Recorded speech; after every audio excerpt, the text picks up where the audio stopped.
Welcome to Hurrdat Sports Live. Carrying the load for this offense. Rocco Beck's had the hot hand. It's checked empty. Beck will keep it himself inside the 5, into the end zone. Touchdown, Iowa State.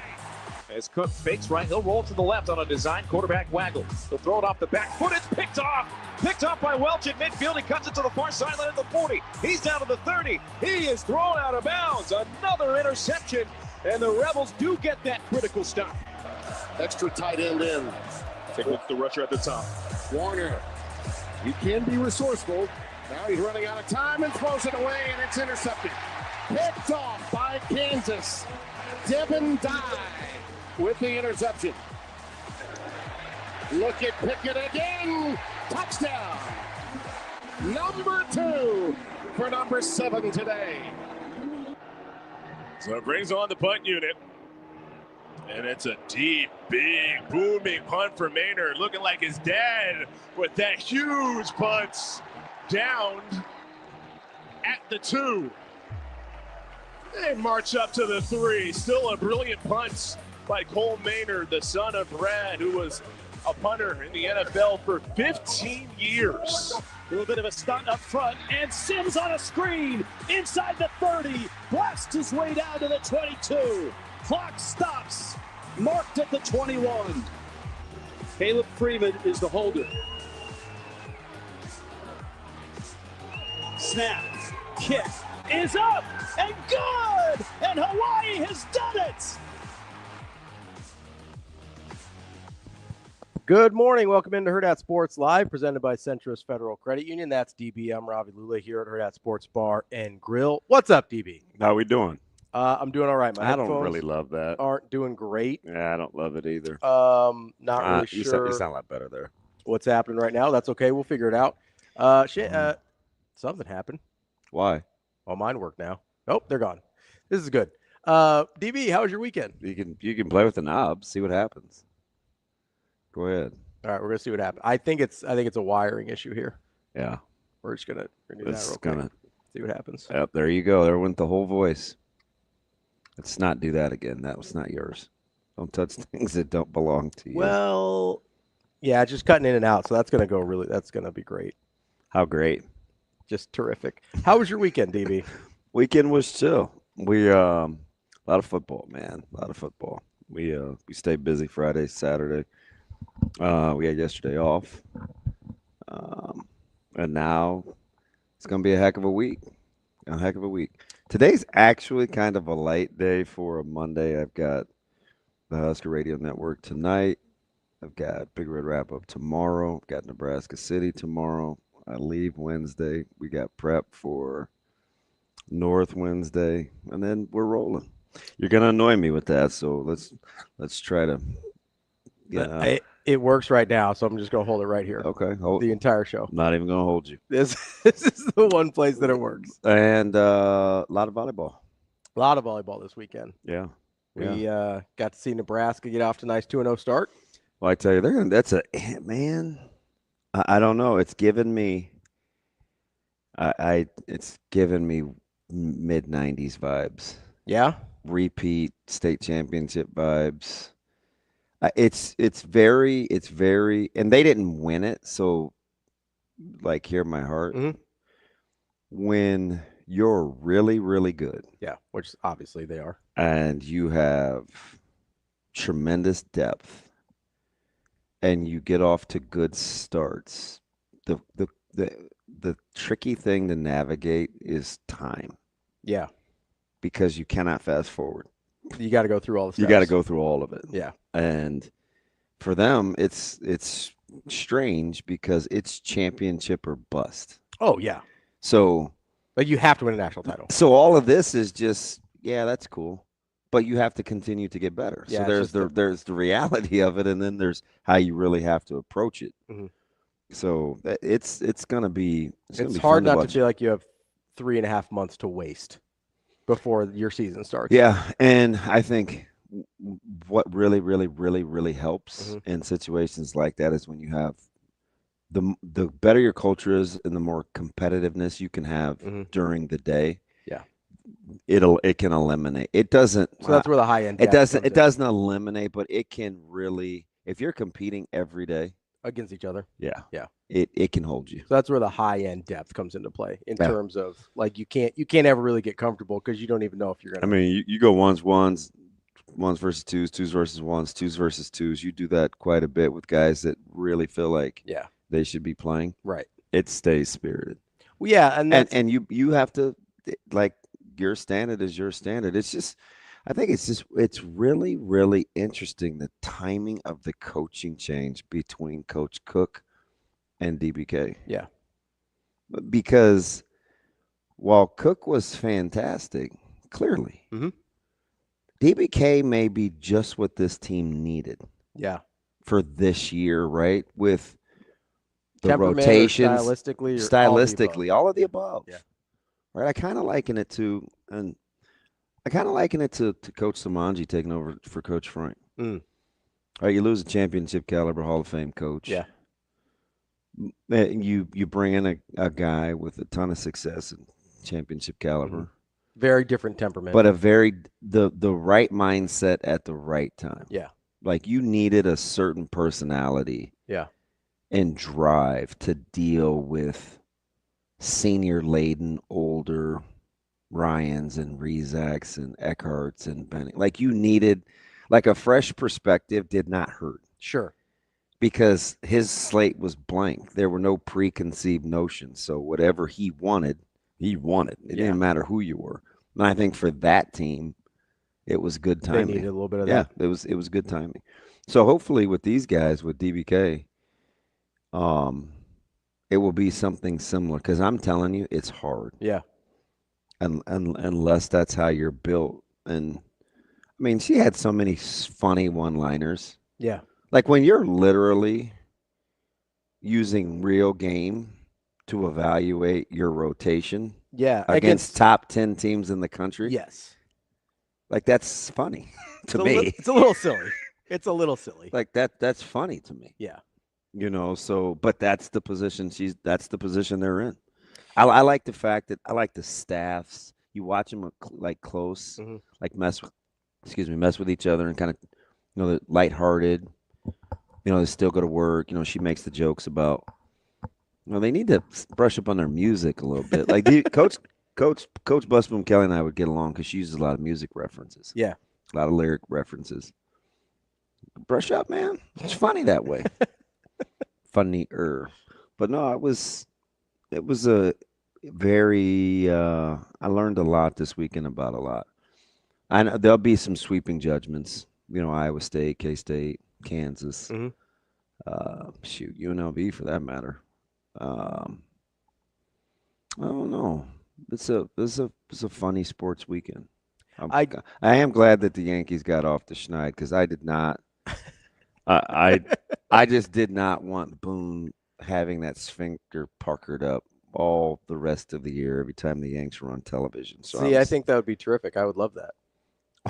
Fuzz, they were almost going to have to change the name on the lease.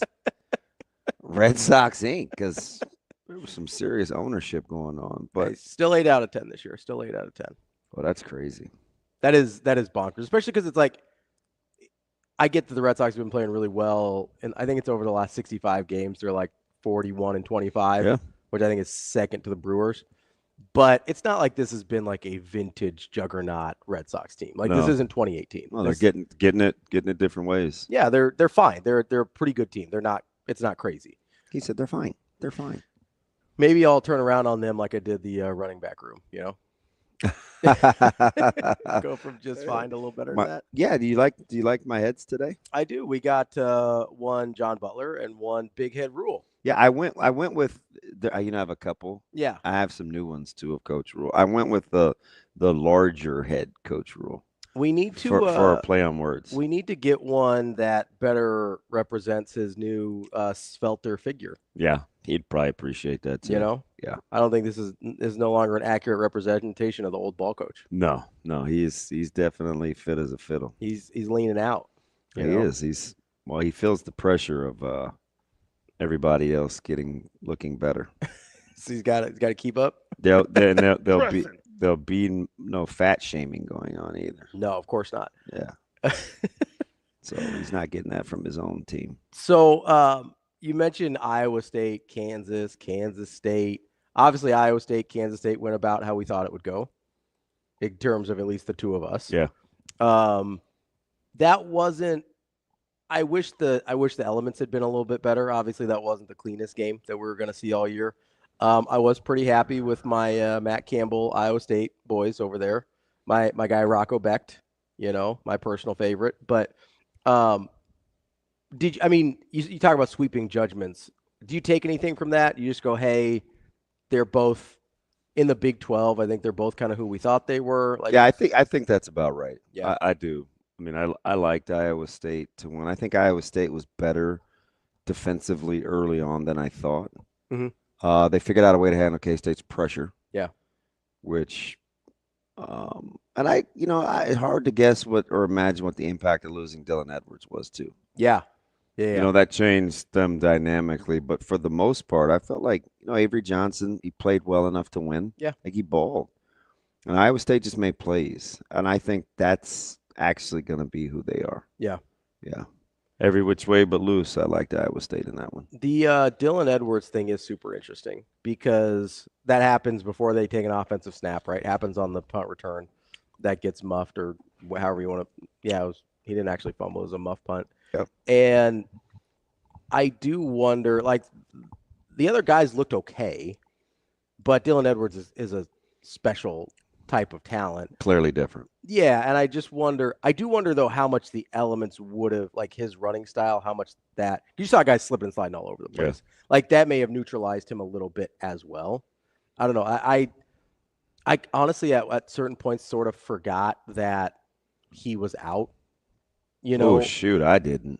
I mean, I'm just watching the game, and you're like, oh, I haven't seen Edwards. Oh, yeah, he's not playing. So I just kind of sit there, and I go, I do wonder how much that matters. There is, as well as Avery Johnson. You surprised at the inability to just catch the football, or did you chalk that up to the elements? I thought it was elements. I don't know what else to do with that. I mean, typically in a power conference Division I football game, you don't see that a lot. So I was assuming it was just field and vision and all that kind of stuff. It didn't, and also the way they were not catching it, right? The way the misses were happening. Well, I felt like that was a lot of it. A lot of 98, 99 mile an hour heaters. Yes. And just stylistically, I'm like, you guys got to adjust kind of for the weather. And we just kept seeing a lot of the same thing, and ultimately it ended up costing K-State a couple balls to the – well, it actually didn't help Iowa State either. They had some key ones too. So they had some bad drops as well. I thought that the Iowa State offense did a better job of sort of adjusting to the elements. I did too. And figuring out, hey, these are some things we can do. I did too. And then salting them away with Hansen at the end as well. That dude had a huge, second half. That yes, Bob had a huge second half. My voice is so bad I can't even sing. So I know it sounds better than it did last week. I know you get, but I got nothing. I can't go. No, you can't get. You need me to do it for you? You need me to help you out a little bit? No, I got nothing. Do it. Yeah, I can't get there. No. Can't get into that falsetto range today. No, can't get there. Not even close. Coming up on the show today, we're gonna have our regular on Monday, Sam McKewon from the Omaha World Herald at 8:00. We've got DB's guy, Jay Foreman, former Husker, coming up at 9. Brother can't get his bread. He can be my guy too, but he's more your guy. Yeah, I'll see if I can get Jay. It won't take much, but I'll get him lit up. All right, quick. We'll see what happens there. And then at 9:45, we're going to talk a little more Husker volleyball with Anna Bellinghausen from Hurrdat Sports. She will be joining us to wrap up the show today. That is. Should I get into the nitty gritty with AB? I have some questions. I think you should. Let's get after it. Yeah. Let's dig deep. I typically don't prep my guests. Yeah. But I do have some technical questions. I don't know. Nebraska got a lot of options. They do have a lot of options. Offense out of the back, that oppo right side, stuff like that. Yeah. She's going to be like, nerd. I hope not. I mean, but hey, listen, you want to come on as that's what if I'm deferring, shoot, you better know. You think I enjoy asking Sam football questions? No. I think you love it. Not really. I think it's your favorite. Like, why would I defer? Well, sometimes you want the kickoff in the second half. That's why. Oh. You're dumb. Did you think you were going to see the new rules happen with the injury with Iowa State, K-State? Did you feel like they just missed it? We got one, I thought, right? We got the one where they burned the timeout on Iowa State. I'm going to be on. I don't know that I love this. Well, it doesn't really do much. It's kind of what was always the deal. Sort of, but like I don't know. Like if it looked like the Iowa State guy genuinely got hurt. Am I missing that? So the word we're using now is feigning, right? Yeah, because faking is a little too strong, I guess. So feigning, which means the exact same thing, is better, apparently. I think so. We could just call it like the con man. I don't know. Are you logged in, or are you just going to hold that thing all day? I got to wait for a code from Sasha to log in. Incredible. So that's what I'm waiting on. It's fine. I don't need to be in the stream anyway. I mean, you don't, but then you miss out on all our comments. Are they any good? I'm not there yet because I've had yours in front of me this whole time. Oh. I'm just going to double laptop this thing all day. Makes sense. I saw I picked up some breakfast to go. I was dying to get some sausage patties. And I heard this particular establishment around town has really good sausage patties. So I was coming back from Channel 7, which is on 8th and Pacific. So I have a lot of range of places that I can hit on my way back out to my house on a Sunday morning. And I happened to see, well, this shirt struck me as odd. There was a big blue Creighton hat, and then it's kind of sweet. It was like dark with the gray panels. Mm-hmm. And on the shirt it said "Proud Jay's Grandpa." Oh, I don't think I've seen that before. I'm like, I don't know if I've seen that. That might be specially done. Yeah, that might be a custom job. Yeah. So of course, me being the weirdo that I am, it felt like a safe spot because this place it's kind of hipstery. Mm-hmm. I didn't really get. You don't get an athletic vibe there, so I felt okay. Right, probably more granola than gridiron. And I said, "Hey, proud grandpa or like really proud grandpa?" And he's sitting down and I'm standing up. He looks up slow and he goes, "Pretty proud." I was like, this might not be my guy. Turns out I looked a couple seats down and it was none other than Jay Johnson. There you go. Our mom and grandpa and grandma grabbing some breakfast. I did not embarrass her. I wanted to. Did you nerd out? You asked for an autograph? I thought about, You seem more like a picture than an autograph guy. So I said. Although you don't like taking pictures either. So I was pacing a little bit because I didn't want to be penned in. Yeah. And Grandpa eventually warmed up to me. Mm-hmm. And he said, "You nervous?" I said, "No." I said, "But another 2 minutes and I'm going to break one of my own social rules. Like when I'm out, I'm going to ask for a picture and send it over to my buddy, Matt DeMarinis." Mm-hmm. And her mom's like, "Oh, go ahead." And I was like, no. I said, "All bets are off, though, if I got to wait here a little while longer." Like I'm trying not to put my hands in my pockets, but just keep pushing.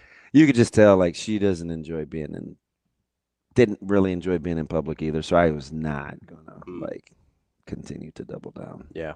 But, yeah. And what else? Join a little fan club? Yeah, I'm a huge, as you guys know, yeah. I'm a huge fan. Yeah.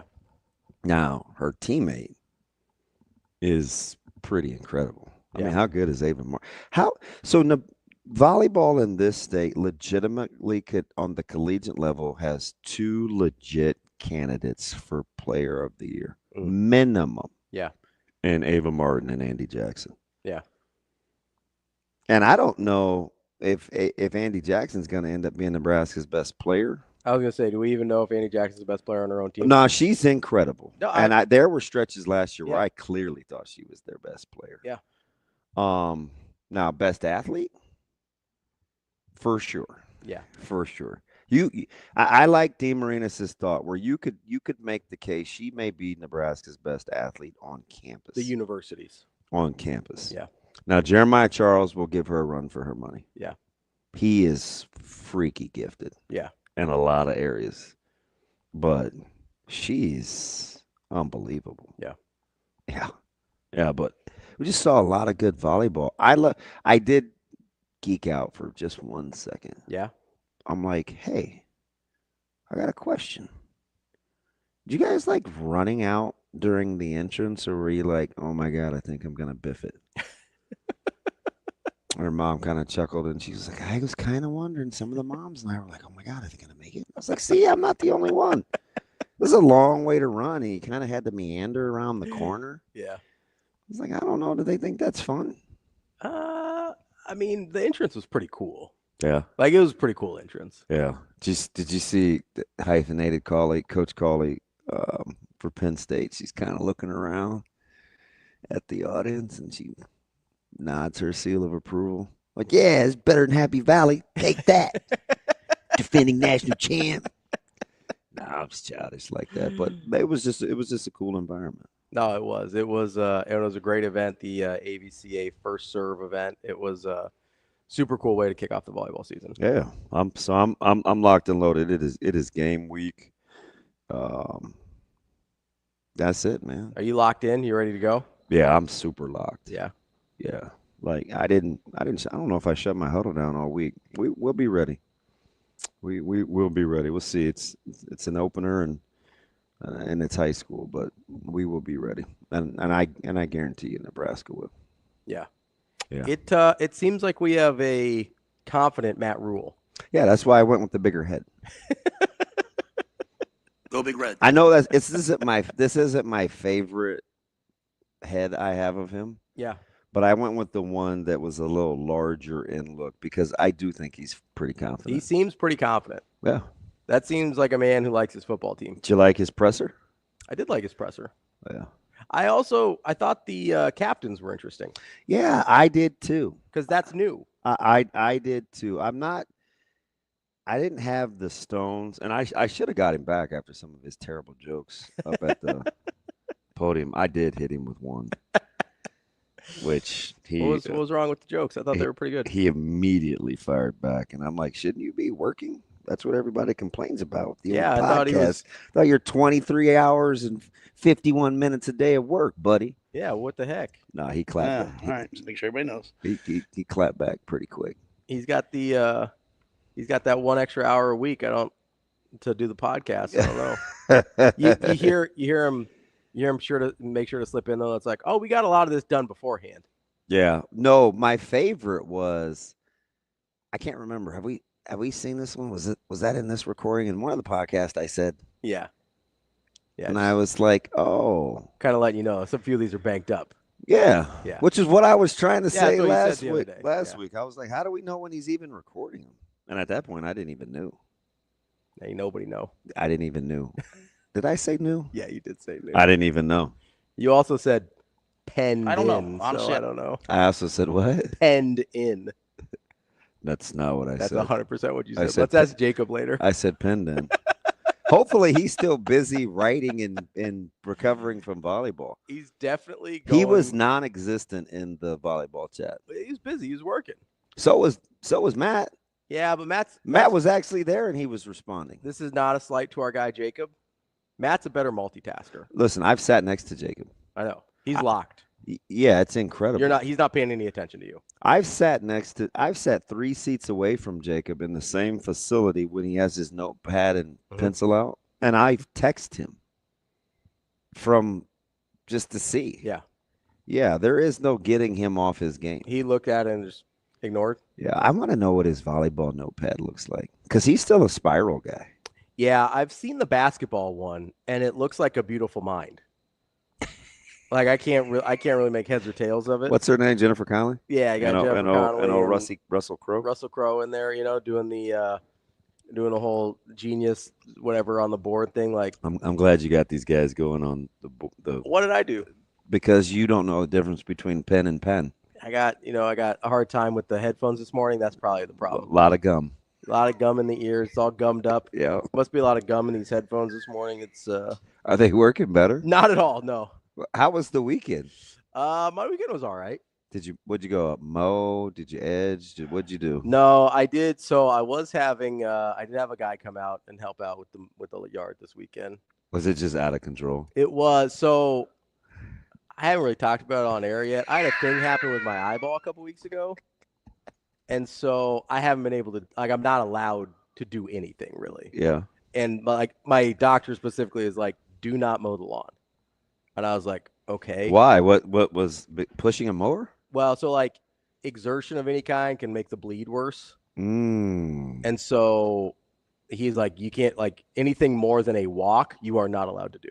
Okay. And I was, until the blood clears. So I was like, all right. So, you know, in early August, pretty much everybody has their schedule set in terms of like yard guys at this point, right? Yeah, It's yeah. hard to just like hop in. Yeah, you're on August. you're on the tail end of the previous season, not the beginning of the next. Yes, and like so people have their schedules, they're booked up. Like I had to call 3 or 4 different guys. Yeah, I got 2 guys.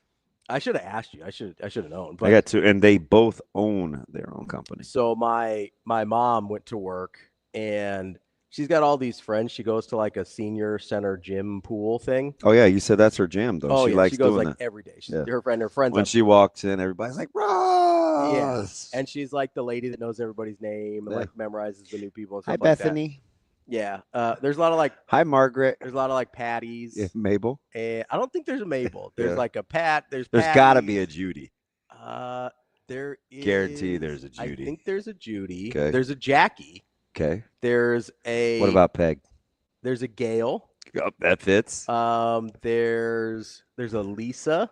Oh, that's new. I've met a lot of them because they like will come to her birthdays and stuff like that. Like they're a very supportive group. Oh, big party group, huh? But they actually they go out a lot. It's kind of wild.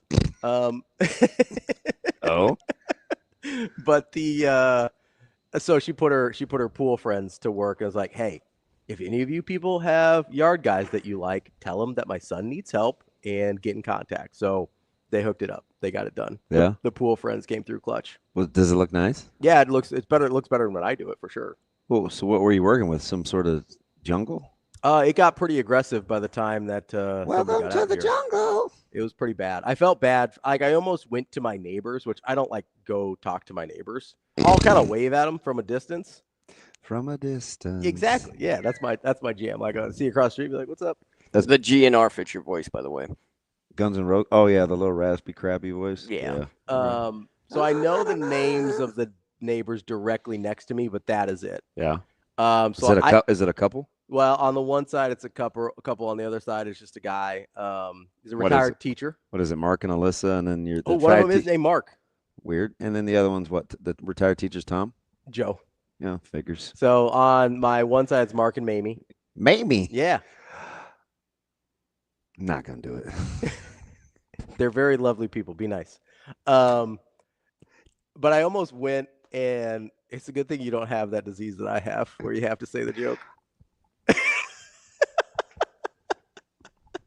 It's more about us anyway. Okay. Mammy.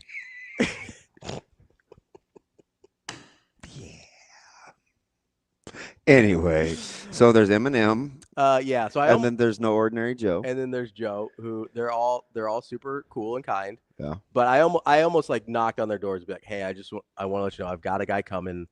I had a medical procedure. Oh, you were. I was embarrassed by it. Honestly, I really was. Okay. Like I was very self-aware. Like this is out of control, but like I couldn't do it. And so you should have just used like stickies. What are stickies? You know, little Post-its. I did think about leaving a note. I really did. Just like, hey, I apologize. I know my yard is whatever. Yeah, I would have liked to have seen it. It must have been crappy. It was bad because it was the day that the eye thing happened. It was right at the end of Pinnacle Bank, so I hadn't been able to do anything that week either, and it probably needed done. Mm-hmm. And then when it happened, it had been bothering you because you couldn't even fly to Big Ten Media Days. Yeah, so I thought I had a little bit of a bleed right before, like a week or two before Big Ten Media Days, and it resolved itself really quickly, like within the same day. So I went into the doctor, and they're like, "Hey, no, it's fine. It looks like it resolved itself. You should be okay." So I have a question. You don't want a Quaalude? No, you don't want a Quaalude. Well, maybe. You don't. Can't believe I just said that. We'll go Wolf of Wall Street, baby. So you don't want an anticoagulant, do you? Because you don't. Do you want? But you don't want buildup either. No, you don't. So they don't think it's like a clotting issue. It's just like the blood vessels because of the diabetic retinopathy are just weaker, so sometimes there's It pools? Yeah, it's just pooled in the back of my eye. I know, it's super fun, right? You want me to talk about the eye injections? What happened? Because those are a lot of fun. Hard pass. Okay. That's like 3rd and 16. Yeah, you're exactly right. We're throwing that thing. That was where I was at with the yard. So it was in bad shape, and it needed done by the time that the eye thing happened. And so did they get rid of the? Because I'm guessing you had a lot of excess. Did they bag? Yeah. So did they bag, blow, trim? They did the whole deal. And what made it worse is in the storm like a week ago that we had, I had some limbs come down too. They did the tree stuff? Yeah, they hooked me up. Like, they did a good job. Wow. Yeah, they And late August. Super appreciative. And they're going to finish out the season for me because I don't know how long this is going to last. Oh, shout out Rose. Yeah. And you're a good tipper too. Do you hook them up? Oh, yeah. I mean, yeah, they did a good job. Okay. Yeah, I'm very appreciative. I honestly, I was legitimately embarrassed by how it looked. Good. That's nice. Yeah, so that was nice to pull into the driveway and not look like and here I am thinking my struggle was how do I get this chuck to taste like beef Asian short ribs? Did it work? Yeah, it was incredible. Yeah. Yeah, I can definitely do. Got your chuck game right? Asian. Got your Asian game right? Mm-hmm. Yep. Got a nice pantry full of Asian supplies. How many of those supplies did you have to ask Wyatt about? Basically all of them. But this was we're going on 3 years now. So I just progressively gotten better with, and it took me a couple years with the friendship where I could start asking him stuff. Yeah. So I had to get in good for a couple years. Then I had to not be like, hey, so I'm at the Asian I grocery couldn't store. always just ask him about food. So sometimes I think, if I called or I text, he'd be like, yes, you can use Asian regular pears instead of Asian pears. He'd just start answering. No, I don't know what Zhao wine is or whatever the wine is. I don't know. No, but so you had to get to the point where you weren't just asking him strictly Asian food questions. Yeah. Yeah. That's probably fair. Yeah. I think I maybe send him a picture like pierogies or something. You're like, what do you think about these pierogies? Yeah. Right? He's like, I don't know, man. It's not even that funny, Shane. But yeah, I have a nice He's little like, assortment. dumplings are really more my So I let it marinate. I let the chuck eye marinate, and I sliced it real thin because I was just at a sushi establishment a couple weeks ago, and they have Asian short ribs. Yeah, and it's by far their best appetizer. Asian short ribs are good, and that's what I like to do with beef ribs now. So I'm like, I got this nice do the chuck short rib eye thing? too. Yeah. So I did the same thing: sesame oil, dark soy, little ginger paste, garlic. Yeah. It was amazing. And I got the fried rice down pat. I mean, I like fried rice. Yeah. Fried rice. I did Did you eat the rice? I did yesterday. Oh, okay. Yeah, I did a Benihana. Yeah. I almost said Benihana. It's Hana, right? Yeah, Benihana. Yeah. Now, Benny Hinn was a evangelical pastor. Yeah, he hustled like a folks. televangelist. He used to run over and he'd like, be healed. He'd like knock him in the forehead. I thought that was the funniest thing. I know. It's like I used to watch it during commercial breaks of Price is Right during the summer when I was a kid. It's like, who's buying this? Oh, apparently a lot of people. Yeah, he's rich. My man was running around in some private jets. Were you bigger Benny Hinn or Creflo Dollar guy? Well, in order. Yeah. Because I've been to Potter's house, I'd start with TD Jakes. Okay. So I went TD Jakes. This was before, allegedly, any misproprieties. Correct. Okay. Improprieties? Misproprieties, not a word. Improprieties. Improprieties. I would probably go Jakes then Creflo. I had a Benny Hinn, huh? Yeah. Not a big Benny Hinn guy?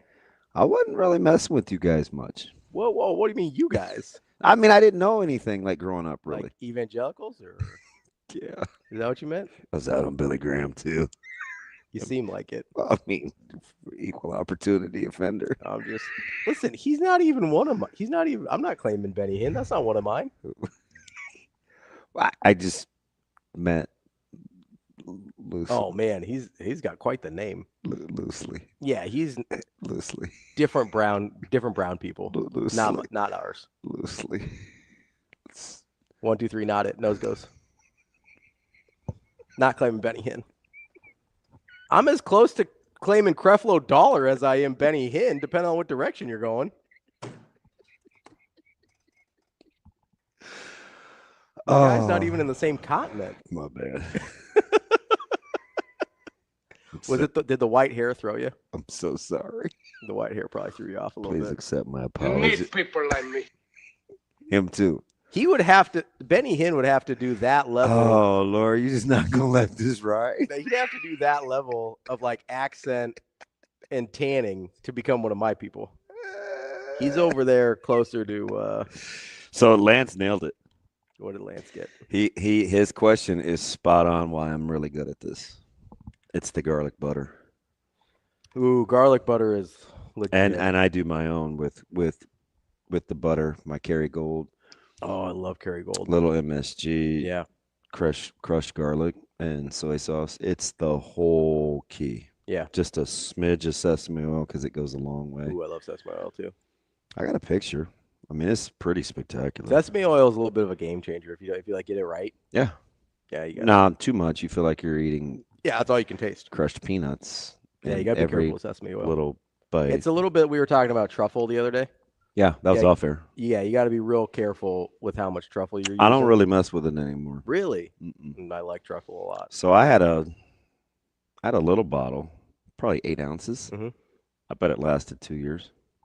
That's about right. 8 ounces is a big bottle.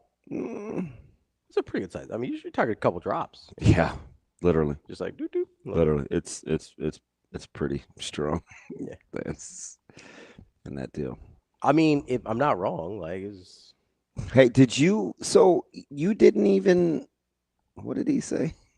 It is a little. I agree, Kobe. I kind of agree.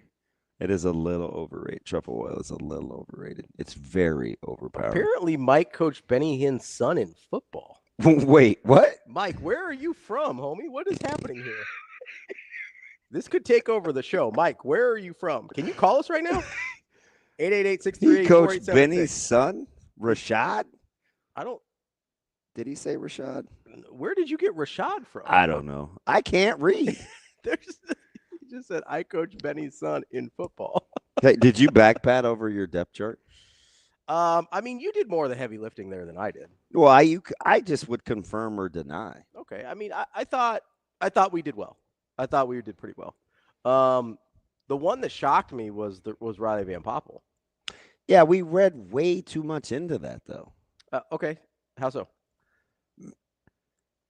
Because I look at it just from a fan perspective. I look at it, I go, oh, Riley Van Poppel's not a starter. look, they just threw this thing up. That's Oh, pretty good. bam. Look at you. So I asked if you guys were going to do this, and nobody said anything.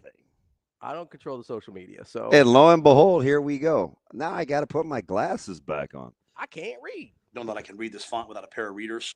This is pretty spectacular. All right. So, We technically got the backup quarterback wrong, yep. although that was one of the positions he said was pretty fluid. I still want to know what happens at tackle. I do too. We did get Gunner right, which I'm proud of. You know what? You know today, gun to head? Yeah. I think. Well, gun to head means I have to decide, doesn't it? Today, gun to head. Yeah. And I know I couched this whole thing by letting Teddy be the swing guy because I want him to get acclimated, even though I thought he was capable of starting. Yeah. You remember that whole little spiel? Yep. I'm going to go Teddy at right tackle, Pritchett at left tackle. Oh. So you're taking Gunner out. Mm-hmm. I'm going to go Gunner at left, Elijah at right. That was my original thought. Yeah, that's what my original thought was too. That was my exact original thought. Because what did you ask me about the depth chart? What position did I think was going to matter the least in terms of what they actually put out versus what was going to end up being? I thought it was going to be tackle because I think by the end, like at some point, I don't know if it's this week. I remember. I don't know if it's week 3 or 4. At some point, Gunner and Elijah are your tackles. You think? I do think. Is independent of whether Teddy's healthy or not. Correct. I don't think they want to put themselves in a position where they have to rely on Teddy. That's one of the I like legitimately don't know. I don't either, but that's what I think. I just, for some reason, I don't know. I just think he's going to curveball us. I went back and listened to this press conference. I skipped over the dumb jokes and the rest of some of that stuff, but I'm having a Rico, leave this up for a minute, please. This might be one of those where I wish I didn't know Coach as well as I did. Because now I'm reading, even though I know him really well, like I'm still reading too much into it. Yeah. So the only thing that I would say about Teddy, and I don't know him personally well, either Teddy or Coach. It feels like one of those guys that if he's healthy and capable, he might try and get him a win. TP? Yeah, like he might try, like if it's close, like if he's looking at Teddy and he's looking at Gunner and he goes, it's basically even, right? I think he would look at Teddy, much like he's looked at Thomas Fedoni, and would say, God, that pissed me off. The Fedoni talk this weekend.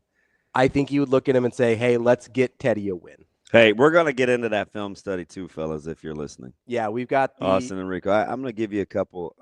We're going to go through RPO and when I was having many meltdowns on stage when you guys kept calling it screen game. Well, this is a good. Why do we keep throwing all those quicks? They're not screens. They're built into the offense. This is a really good transition from talking about Teddy. The Fedoni. Or Thomas Fedoni, right? Because one of the RPOs is an RPO to Thomas Fedoni.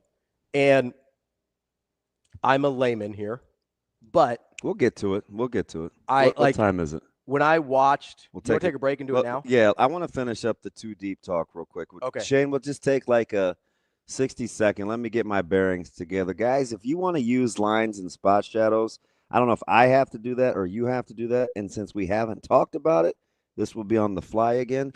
But with the too deep, I'm trying to figure out why the extra stuff about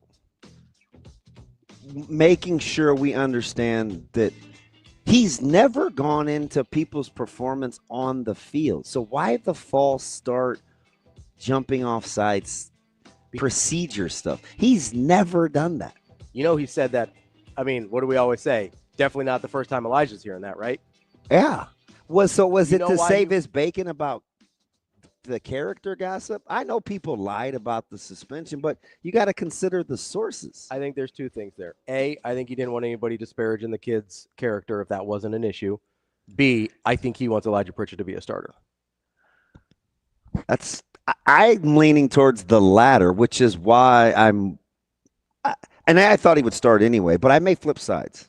I may flip sides.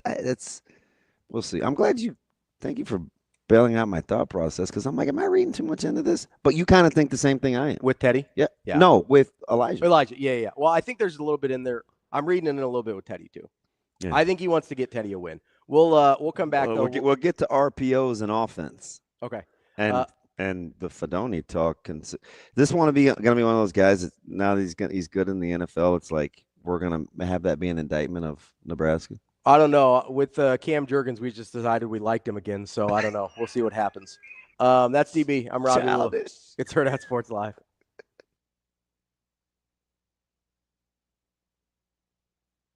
Well, if there was any question on the talent on this number 1 ranked Nebraska Cornhuskers team, I think they answered it for everybody. 2 wins at Pinnacle Bank Arena and 2 sellouts. Anna Bellinghausen, Jacob Padilla, alongside with you. Jacob, what was your biggest takeaway from the 2 wins here? Well, this team is very good, and they have a lot of players, and we got to see a lot of them. I mean, from first match, second, the improvement up and down the board, they just completely dominated Stanford today. And that's 6th ranked team. Stanford won on Friday as well. They beat the Florida team that beat Pitt by 5 in 5 sets today. So, it's, I think, a pretty impressive first weekend. Learn more about who's playing where, but, I mean, you had different players step up from match to match, and it just speaks to the talent that Danny Busby-Kelly has on her hands and why she's been speaking so confidently about the team that she has.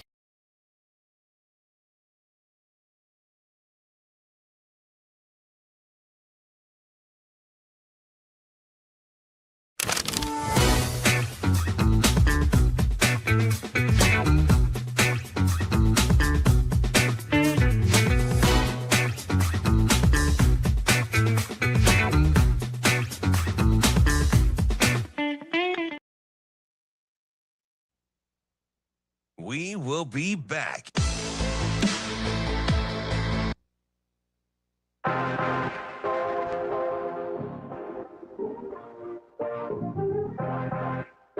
You're listening to Hurrdat Sports Live. We're back here on Hurrdat Sports Live, presented by Centris Federal Credit Union. That's DBM Ravi Lulla here at Hurrdat Sports Bar and Grill. Don't forget, if you're out on the roads this morning, make sure you got those eyes up and those phones down. Don't get distracted. You've got one job as a driver. That is to drive. This message from the NDOT Highway Safety Office. All right, you want to get back into the too deep a little bit here. And about reading into things with Coach. Yeah, I just for me, did they put this thing back up? There we go. God, that is teeny tiny, boy. Let's see what we got going. Yeah, I felt like it was really, really interesting just for the breakdown because he doesn't really go into on-field performance. Not that specific. No, and right, and it wasn't like encouraging, right? So. He certainly almost never goes there in a negative way. Right. So it has to be something, number one, that EP's heard before. Yeah, not new information. And I just don't think he wanted his character assassinated. I do think that's a big part of it. I really do.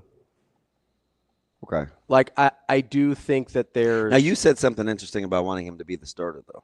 I do. How did you draw that conclusion? So... because he kind of stepped out of his norm in terms of how he talks about guys, yeah, I think he's trying to elicit a specific outcome from that. Okay. Right? Yeah. And the only outcome that makes sense to me, that would fit his personality. And the only outcome that would make sense to me to want to go do that is you think that guy is your best option if he's playing well and consistently. Right? So it's a pretty simple calculus in my head just to be like, hey, we don't see this normally. What is he trying to accomplish? And so I think, and it's also, and I know he spoke directly against this about the Elijah being way more talented than the rest of the guys. I do think he's the most talented offensive lineman. Doesn't have to necessarily be way more talented, but I do think he's the most talented tackle for sure. And so I think you look at it and you go, okay, I want my most talented guy to start. I've seen flashes of it where he looks really good. I just need to see that all the time. I need him to clean up the mistakes, right? I need him to clean up the false starts because that's a controllable thing. Yeah, we would have missed on Pyle. Yep. Because Pyle would have been the right guard. Yeah. And it's now Bricks. No, it's Corcoran. Which doesn't surprise me. Yeah. Because I thought Corcoran would play inside. No, Bricks is the backup right guard. Corcoran is the backup left tackle. We would have missed on. Oh, we would have missed on Corcoran. Yeah. Yes, you're sorry. Yeah.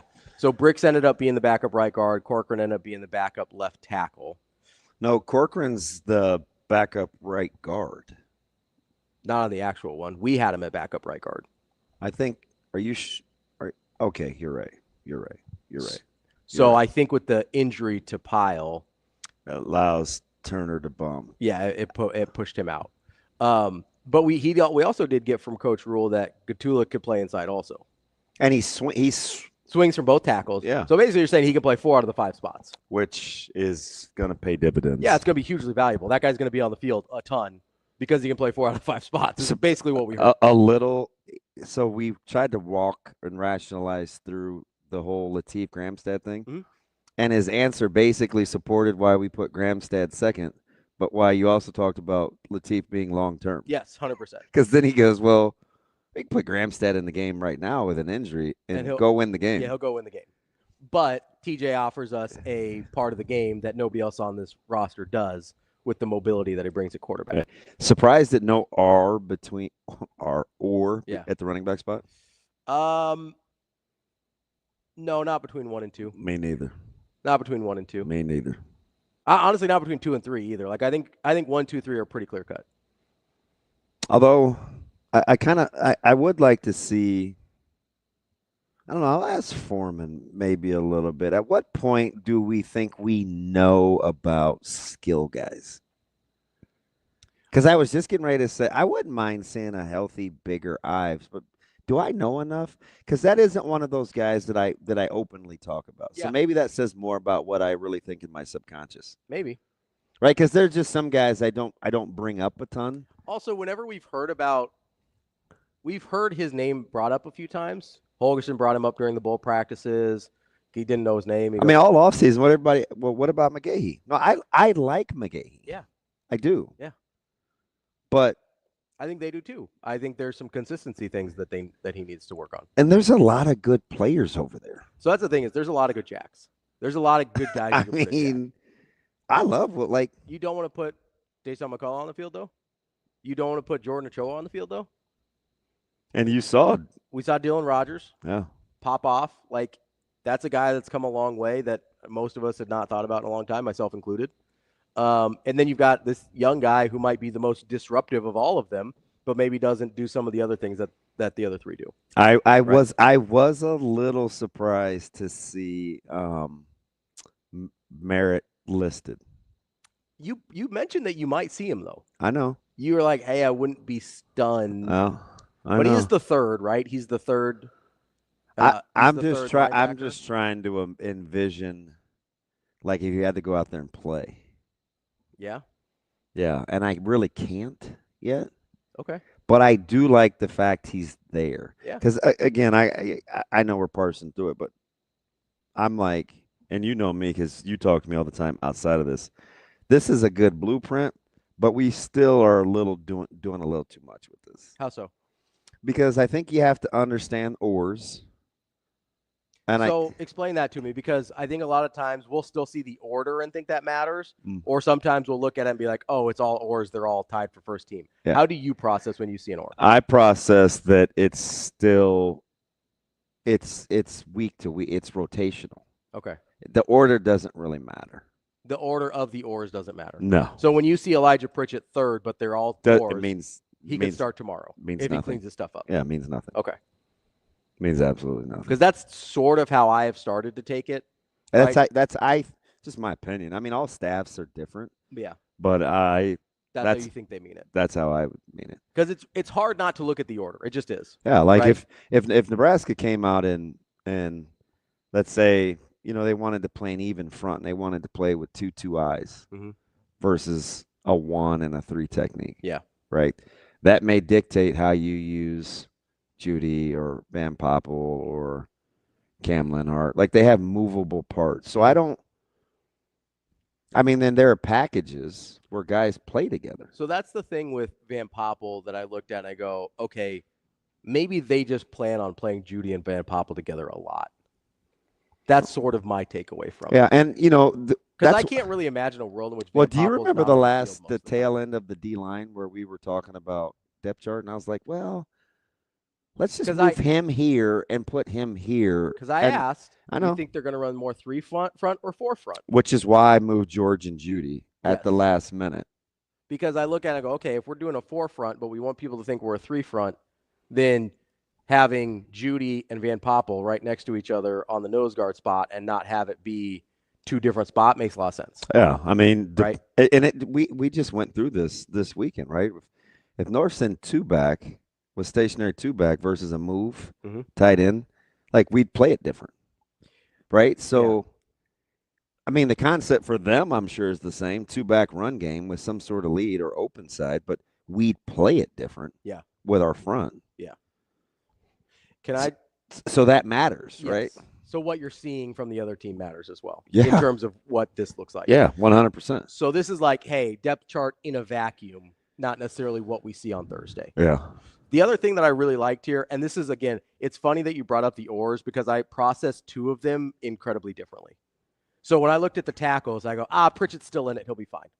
Because you want him to be. Yes, 100%. Yeah. When I look at Williams and Winari and Cam Lenhart, Williams Winari. I listened to his pronunciation on the website. It's Winari.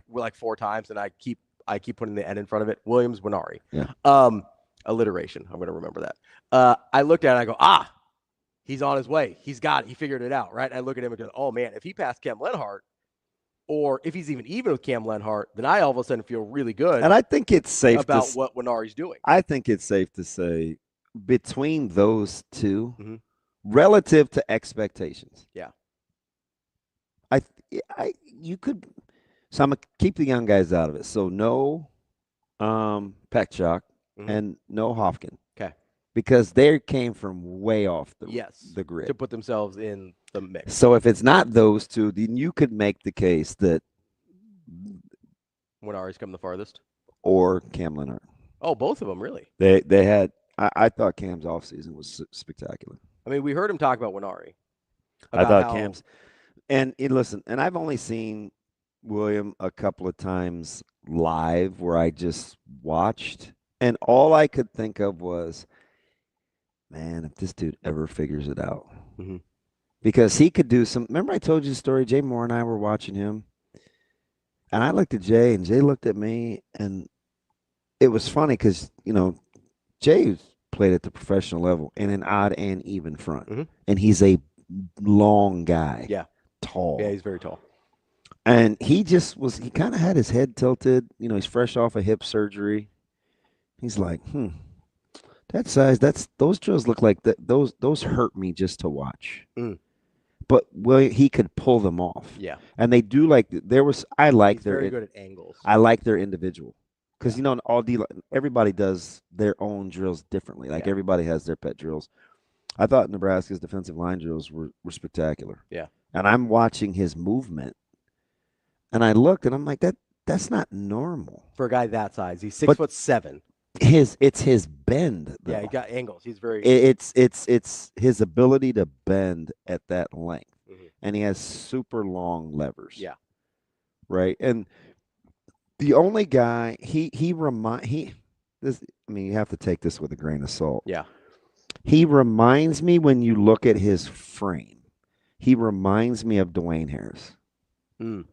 Long arms, super long biceps. Yeah. He has these huge hands. Yeah. And he's just like his weight comes from his length. Yeah. And I remember when Debo signed in Tampa Bay, it was like, do we put his hand in the dirt as like a 4-3 end in our cover 2? Or you let him stand up? Or do you let him stand? Yeah. And so I think sometimes that's how I feel about Williams. Yeah. Yeah. I could see that. Because there's some guys, I mean, we've seen this with Cam too. He just doesn't look like a 280-pounder. No, he doesn't. We've seen this with Cam, though, too, where sometimes I'm like... And he may be 276 or something like that. But I look at me and go, should he be... I feel like he should be standing up with Cam sometimes, but they've got him listed at DN, which would kind of indicate that's a good question for Jay about guys at that length that are that malleable. Like how to use them. Yeah, he's for that kind of frame, he's a little Gumby-esque. Yeah. It's rare. I like he almost, if he wasn't so stretched out, he looks a lot more like a Jack. He looks like a hooper. Well, he does look like a hooper. Got a power forward up here. That's DB. I'm Ravi Lulla. We will be back with Sam McKewon here on Hurrdat Sports Live. It was my idea. I do a lot of podcasts. People ask me, and I'm happy to do them. And as I started thinking about it, I'm like, well, why aren't we doing one? My goal was to have it kind of in the off season, kind of leading into the season. It just took a lot to get it going because obviously we want to do it right. And so it's kind of delved into this season. But this is the new world of college sports. It's like, one of my goals is to be able to do stuff with our players and hope that we can get them some NIL money from doing an interview with us. But I think, nationally, I think having a brand and having people, just even yesterday, like we put that out, and I don't know. I mean, it's really hard to watch yourself. A lot of you guys do it. I don't know how you do it. Like I was oh my gosh, this is terrible. But to be able to have it be Husker centric, but still touch other topics. Hopefully, we can just continue to put the University of Nebraska and our football program out there for people to see, and I think for recruits, there's.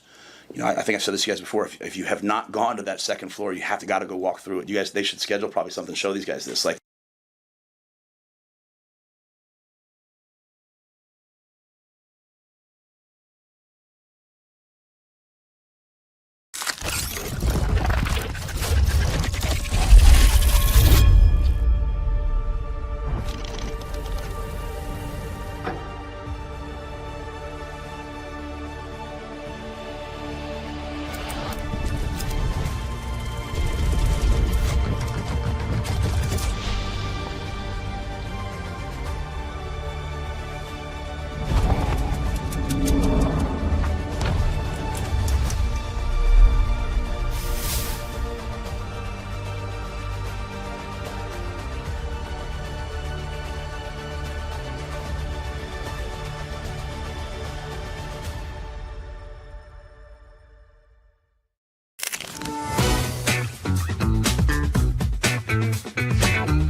They're both playing so great in practice, and we thought Virginia earned a start and Allie earned a start, and it's early, so we want to learn about our team. And I've been preaching to these guys like they have to make each other better, and we're going to use everybody on this roster when we need them. And so, what a better atmosphere to play this in. I also think there's a part of me, you want to give your players these great opportunities, and so it's Pinnacle Bank Arena, sold out crowd.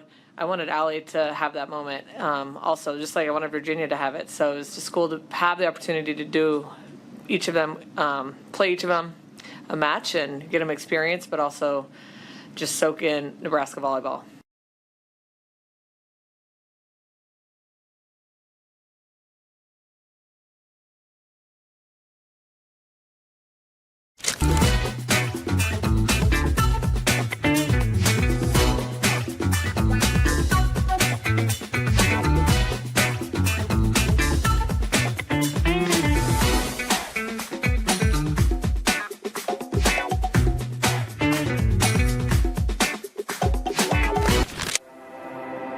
A successful financial future is built one coin at a time. Whether you're just starting out or a seasoned saver, we've got the financial resources and team of experts who will be with you every step of the way. Centris Federal Credit Union. We are where you are.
Welcome to Hurrdat Sports Live. I think it's important for our team.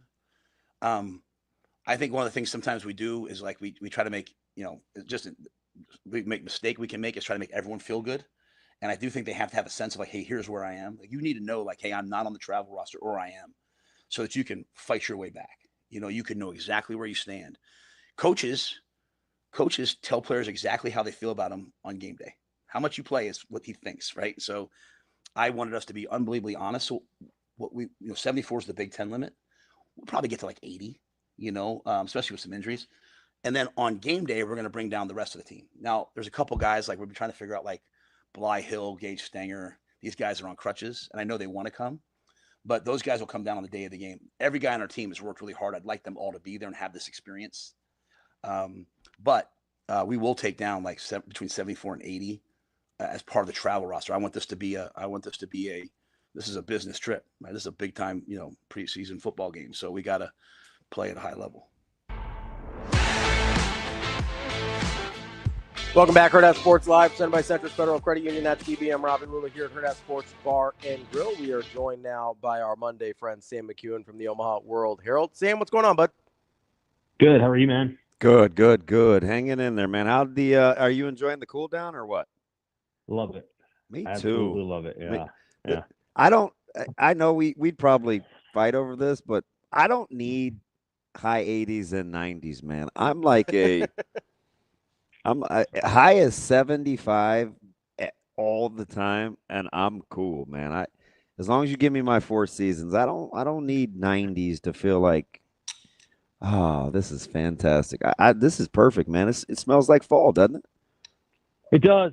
It does. It feels like fall too. If this is the kickoff temp, it's probably like 62 right now or something.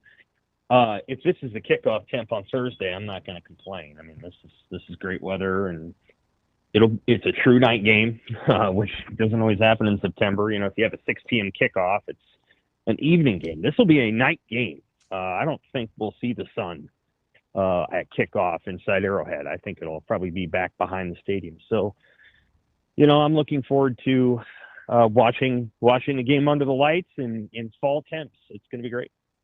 Sam, so I'm gonna jump right into it with you. I saw on your most recent piece on Omaha World Herald, I saw a headline that grabbed my attention, which I'm guessing was the goal, but I saw Sam McKewon at least 8 wins. Talk to me about this.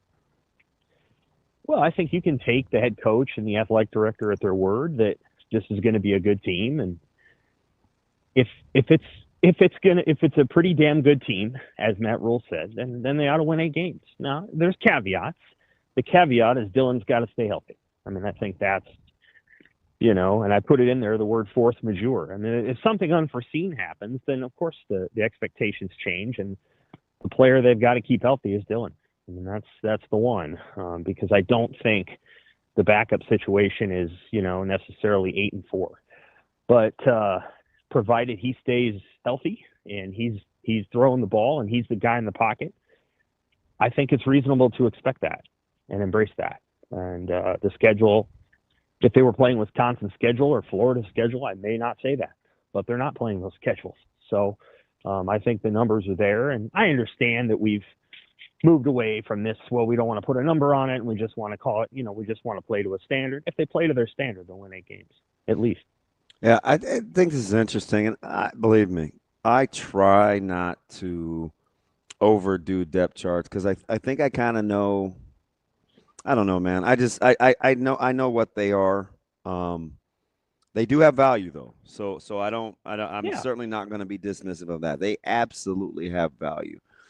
But how much of, when you look at this depth chart, whether you have to be able to envision whether Nebraska's in 11 personnel or 12 personnel or 13 personnel versus, you know, are they playing with a true nose or 2-2 eyes or a pass rushing package? How much do you have to allow yourself the freedom to extrapolate when you look at the depth chart? Because Nebraska could be so situational with how they want to play. Yeah, I think you have to at least understand that there's probably some guys that are not listed as starters. They're going to play a lot of snaps in the game. And that's just a reality. And they might be guys that figure very prominently in the results of the game. For example, Harburg and Nelson are not listed as starters. Luke Lindenmeyer is a starter, but it's not going to surprise me if Harburg or Nelson catches a 25-yard touchdown pass. You know, and we're talking to those guys after the game. The goal of I think any player is that, you know, after the game, you feel like you really contributed to the result, a positive result. And that can be in a lot of different ways, but it's a team that's going to play some guys. Mm-hmm. And they've got some young guys that, again, may play X number of snaps Thursday and might play X plus 15 number of snaps by Michigan. You know, like it's an ongoing conversation at a lot of positions. Now, there are some positions where I think Justin Evans will probably take every meaningful snap at center this season, barring injury. You know, that's a position that I highly value in college. I highly value the center position in college because it's not quite like the NFL because a lot of people have been saying to me, you know, what are they going to do at left tackle? And I'm like, well, I think they're going to be okay there, but I'll be honest with you, left tackle isn't as important to me as in college as it would be in the NFL. We had a similar discussion last week, Friday. Yeah. Center is important. It's very important because these are young guys who need to be led. and need to be brought together on the sidelines. It's not a 33-year-old left tackle out there. Not that there are a lot of those in the NFL, but, it's not a 29-year-old all-pro out there at the left tackle. It's a guy that's probably 21. And so your center needs to be a leader. I think Justin Evans, if you're going to ask me who's the most important guy, well, Henry Lutovsky's the captain, but Justin Evans, those two guys are probably the two most important linemen in my view. So there's certain things that I think you have to learn and come to expect. And I think they need one of those linebackers, whether it's Watson Trent or Wright or Shavers, and I'm talking the off-the-ball linebackers. They need one of those guys to be really good. So John Bullock, I thought the last 2 years was pretty darn good. And, obviously Reimer a couple years ago had his moments too. But, when they needed a play last season, John Bullock made one. He made a pick six at Purdue, and he dropped into that zone and helped create Tommy Hill's interception. And he dislodged the ball in the bowl game. And they need a guy that can go do that. And it may well be Javen Wright who does it. But I'm just saying one of the three has to. One of the three has to be the guy that's making that kind of play every game. And I am intrigued to see who that's going to be, because I think Wright is probably the guy that is best positioned, but he just hasn't, this is his first full true season of playing and practicing and doing everything. So I think he's going to take the opportunity, but it is an opportunity for him. He hasn't been a starter for 4 years. So it'll be intriguing to see how that group responds on Thursday. Sam, how do you kind of weigh best positioned versus physically most capable? Because that's sort of how I look at Javen Wright versus a Vincent Shavers. Not that Javen's not physically capable, but I look at Vincent Shavers as sort of a different level of disruptive athlete. So I would look at him and to what you're talking about, filling that John Bullock role. Physically, I would look at Vincent Shavers and be like, oh, he's the most capable of creating disruptive plays like that. But then you've got the Javen Wright experience part of it where you go, hey, he's got the physical tools, but also has been around this a little bit more longer. He maybe is more likely to drop into coverage and create a pick six for somebody else that the way John Bullock did last year. So, how do you kind of weigh those differences?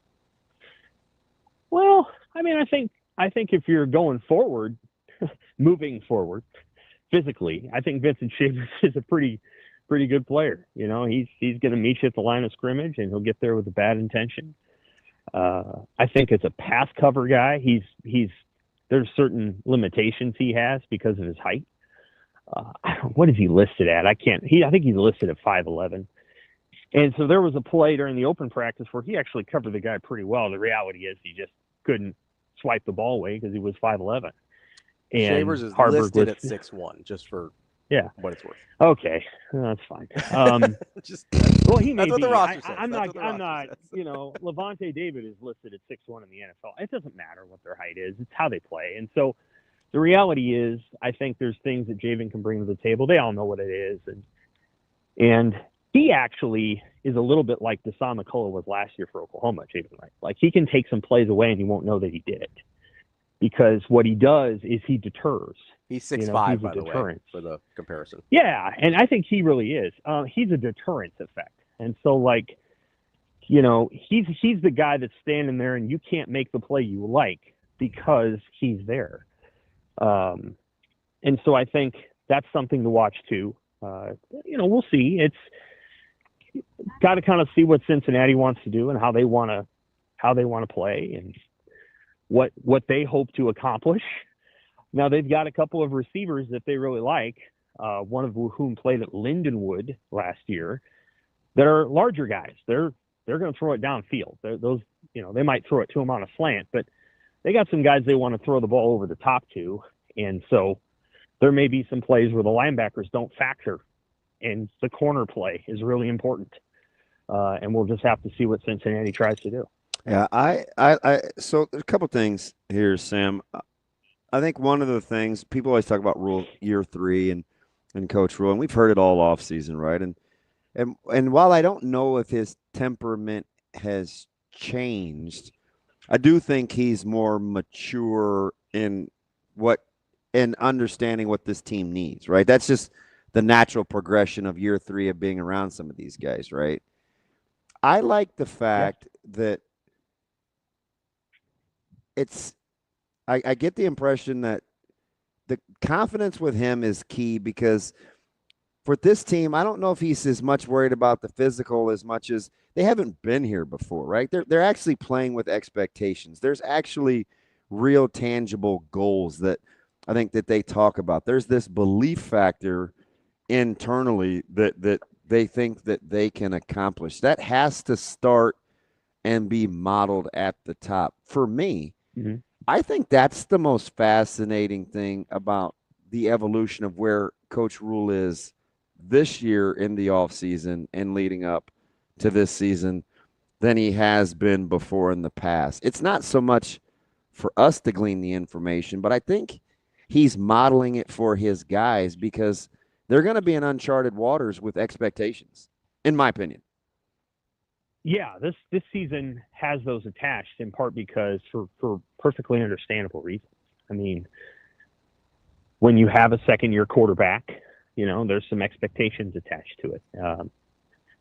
And I'm sure Dylan has those too. So, like, I think some of it is they're all kind of looking at, okay, you know, we like our head coach. And I think they do. I think that the majority of the team quite likes him. And they're looking at the quarterback and going, we got a dude at quarterback. And when you have those two things, you know, you kind of expect to be good. And I know that's like irrespective of every other position on the field, but the reality is that's kind of the thought process. And so I think, yeah, they'll be playing with that. I think some units are probably ready to play with that.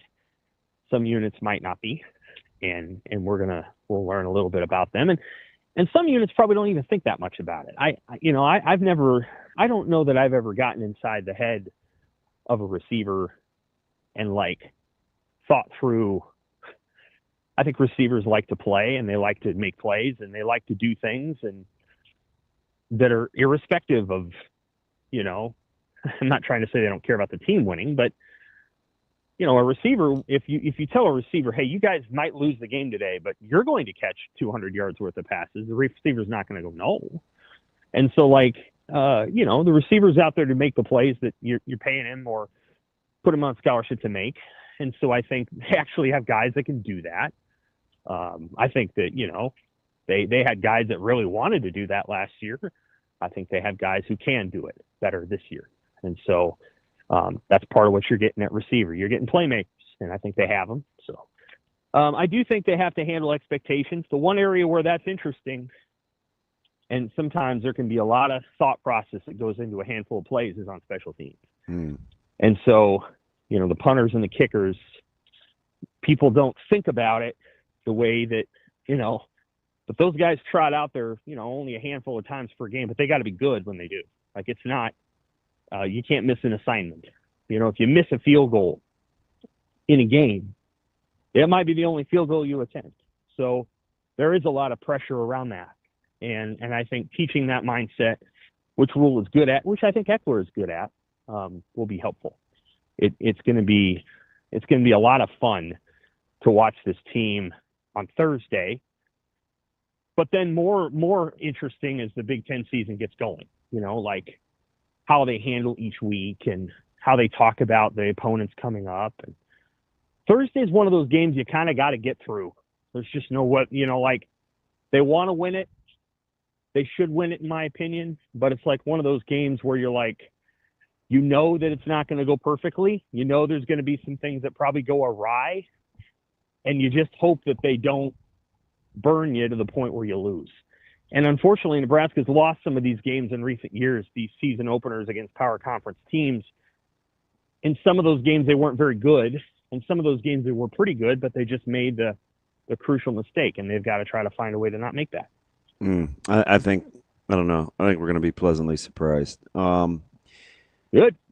Sam, when we're talking about like situational and packages, this could be one of the more interesting teams this year because I do think they'll have a lot of options. He talked about one of the things that caught my ear in the presser was being an explosive movement front, where to me it screams that they like their athleticism. It implies a little bit of I almost said aggressiveness, but it's not, right? I know they want to stop the run with toughness anyway. But I do get the sense that guys will be on the move. Playing to their strengths, do you think, or just what do you think the methodology is behind wanting to be an explosive movement front? Because I like it personally, but I come from a 3-front background, so of course I like it. I would say that not only would it be playing to their expectations or playing to what their preference is, but just their plan. That's what Rule wants. I think, you can correct me if I'm wrong, I feel like Rule was at one time a 4-down lineman guy way back, but that's changed. And so now he kind of likes those multiple fronts. And sometimes they are basically a 4-down line, and sometimes they're not. And so, yeah, I think this is what he wants. I think he wants a group that's, going to create havoc. I think he's a big believer that if you can get one negative play in a series of downs, it's hard to overcome. Yeah. Right. That's, the chances for a punt or a turnover go way up, and that's true. And so I think he wants to create those plays, negative plays. And so I think that's the way he's designed the defense. I understand that John Butler is the coordinator and that Phil Snow is there, but, Matt Rule is, could go and be one of the nation's best defensive coordinators tomorrow, if that's what he really wanted to do. So, he understands all that, and I think that's what they want to be, and they've recruited that way. They haven't gone out and necessarily recruited guys that are going to be 340 pounds and 6'1", the way that, Cincinnati's got a nose tackle that's 6'1" and 335, or, when Nebraska had Damian Daniels, I mean, he was 6'1.5", 6'2", 3, whatever, 30. Darian Daniels was also, big guy, same way. So, they had a little bit different defense. And so I think Rule wants a quicker group. Nash Hutmaker was a very good player at Nebraska, but he was more of that bigger bodied, refrigerator-sized person who took up a lot of space. I think this is going to be a group that's a little quicker and moves a little bit more and creates a little bit more traffic in the middle of the field and tries to get penetration and things like that. So we'll see how that goes. I think, again, I'm curious to see how Cincinnati chooses to attack Nebraska's defense. I'm sure they have a plan in their mind, but I'm really intrigued to see how they go at it. I would think Cincinnati intends to try to, shorten the game. He obviously wants to possess the ball just because of his history. I just think I think the matchup within the matchup is 4 new faces along Cincinnati's offensive line versus how quickly Nebraska's units can employ the game plan, where if it's predicated on controlled chaos and movement, communication is always important among an offensive line, but it is paramount in an opener, and it's even more accentuated if you haven't played together a while. I think that's where, if I just had to boil this thing down, I think that's the game within the game. It's Nebraska's front versus Cincinnati's offensive line. It'll be about other things, but if I had to pick something that I think ultimately determines the outcome, it's that. 4 new faces up front for Cincinnati in real game situation is not going to be ideal. I appreciate that perspective. I would say that I think you're probably right that if Cincinnati's able to have success offensively, then that greatly increases their chances of winning the game. I don't see Cincinnati winning, 10-7. I don't know. I think Nebraska will score some points. I do. So what it's going to take to me is more of a Nebraska was more efficient and might have even had more yards, but Cincinnati made the most of their possessions kind of game and shortened the game. So again, I think Nebraska's going to win, but you just have to play the game, and you have to settle in. And the other thing that Nebraska's got to play to is we're going to be the better team in the fourth quarter, which I think they're going to be. I think that's huge. You got to be confident about that, and you can't try to make plays early in games like, oh my God, it's 3-0. We're down 3-0. I got to make a play. No, if it's not there, you don't. You don't. So much of football is about the cumulative effect that then kicks in the third hour of the game. And, not that I think we saw some of that with the Iowa State-Kansas State game, where at the end of the game, Kansas State had better numbers, but they couldn't stop Iowa State at the end of the game. Yeah, I thought underappreciated aspect in that game was Iowa State's creativity in the ground game as the game went on. Kansas State was dominating early with pressure packages and looks, and Iowa State kind of settled in late rhythmically in the run game. I thought it was a fascinating cat and mouse matchup. It was. I'm sure there's a lot that Kansas State would like to revisit from that game, and Iowa State was the better team on that day, and for reasons that are why Iowa State's good. They don't make a ton of mistakes. They get timely quarterback play. I think Kansas State has a more talented quarterback, but it didn't matter because they misused him for a good chunk of the day. So, would you want to see him do more run? Yeah. Yeah. Oh yeah. Yeah. But does he like running?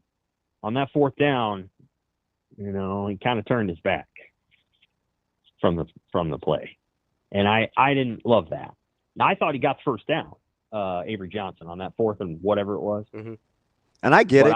Jace Brown ripped off the chunky one, but it didn't seem like K-State rushed for a $110 out of their handoff run game.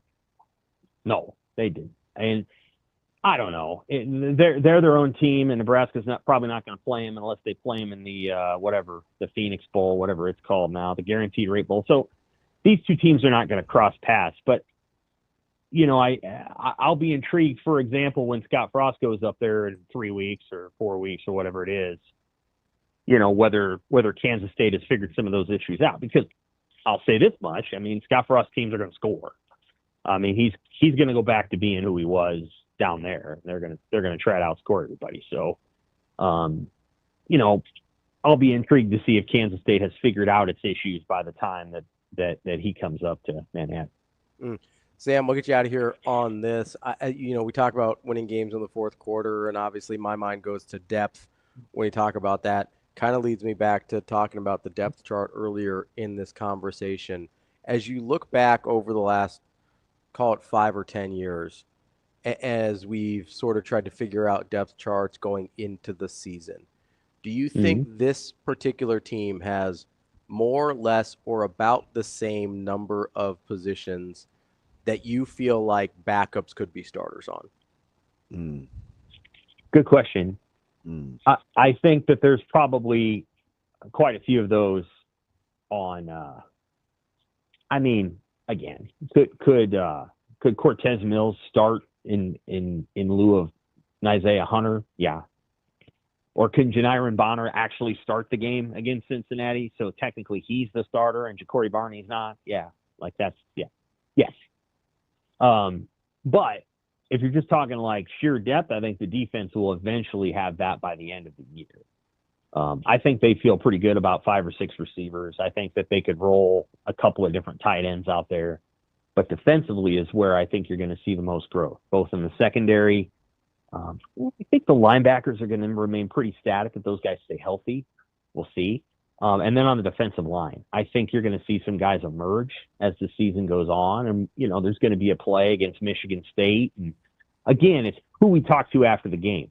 So let's say they beat Michigan State by 10 and there's a guy that has 2.5 sacks. Well, it may not be one of those starters. It may be Jordan Ochoa, and we're talking about him. The defense has, I think, a little bit of multiplicity and depth that is only going to get better and better and better. The way that they've built this team. Completely agree. the end of year 3 is going to be better than the beginning of year 3, and year 4 is going to be better than year 3, and year 5 is going to be better than year 4. I made the case last week, Sam, with this defense, they'll literally get better by the snap, let alone the game and the course of the season. Mm-hmm. I mean, the third drive could look vastly different than the first drive for them defensively. Yeah, I mean, I don't know if statistically they're going to be better than they were last year. I don't know that I necessarily see that, but that isn't necessarily what matters. Like, what you want is a defense that shows up in the biggest moments. And last year that didn't always happen. And then the year before it actually did, but the offense was so hamstrung by decision making that predated the season and whatever, that the defense, which was incredible, didn't get the credit it deserved. Like, the defense in 2023 was amazing. And it just didn't get the credit it deserved because it was constantly having to hold up that offense. So in 2024, I thought there were some moments where the defense didn't stand up as well as it could. I'm sure they hope to correct that this season. I'm sure that every guy on that team would love to play Illinois again and test out how different of a team they can be. But they're not going to play Illinois this year. So the games that will test them will be different teams and different situations. That's Sam McKewon, Omaha World Herald. Sam, appreciate the time as always. Are we landed on 8? You want to push it to 9? I'm saying they're going to win at least 8 if you believe in progress. I mean, yeah, I actually would push it to 9, because to get to 8 or to keep it at 8 meant that we had to say they were going to lose to Michigan and USC at home. And I'll say 8, and I'll go to 9 after I get to watch Michigan and USC the first I'm couple almost weeks. the exact same. That's no. Although it's it's not those 2 games, but almost verbatim, I could easily see 9, but it's not Michigan and USC for me. It's Michigan and Minnesota. Oh, Minnesota's going to play this week. They're going to win, but it's going to be, 20-13. It's not going to be a blowout over Buffalo, I don't think. If it is a blowout, then maybe Minnesota's better than we think, I know one thing. If Nebraska gets over the Minnesota boogeyman in this last 5 years, you're just not going to be able to control this staff, because if Nebraska's players can pick up on the coach's temperament and competitiveness about bring it on and deal with adversity, fudge. It could roll with a lot of momentum in a hurry. I don't worry about them physically. It's if they get over the emotional hump, this team becomes officially dangerous. Yes, and they have the schedule to become that if they do get over that hump. I mean, they start vibing with Coach Rule's personality. Mm-hmm. They're in business. Agreed. Because that dude is fearless. Yeah. And he's a realist, right? I mean, he get a couple of teeth knocked out, but you're going to have to get them all. Right. This is how he is. Right. Yeah. Sam, appreciate the time as always. We'll talk to you next week. Take care. That's Sam McKewon. They get to that point. Herald. They get to that point. Yeah. They'll be in business. Like, he's telling you without telling you. He's like, some of these games don't have to be close. Mm-hmm. Like, it's okay if you're emotionally mature enough to stay on the gas, stop checking the rearview mirror, and just drive that thing. Mm-hmm. Right? You don't always have to look over your shoulder and see who's coming. Mm-hmm. It's okay if you handle it emotionally to stay in drive.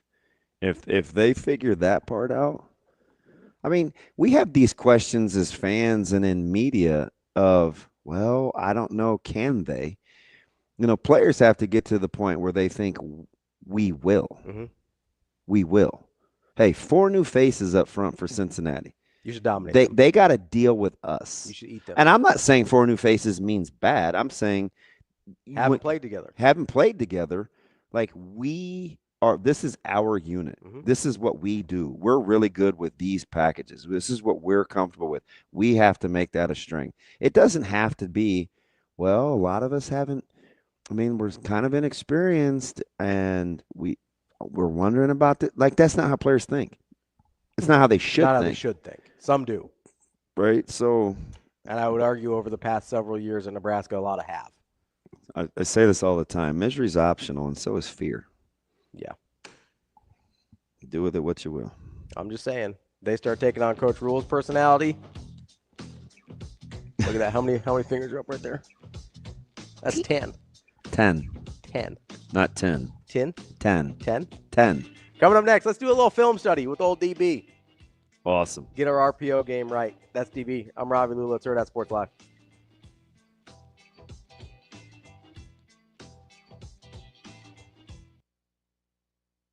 Well, if there was any question on the talent on this number 1 ranked Nebraska Cornhuskers team, I think they answered it for everybody. 2 wins at Pinnacle Bank Arena and 2 sellouts, Anna Bellinghausen, Jacob Padilla. Alongside with you, Jacob, what was your biggest takeaway from the 2 wins here?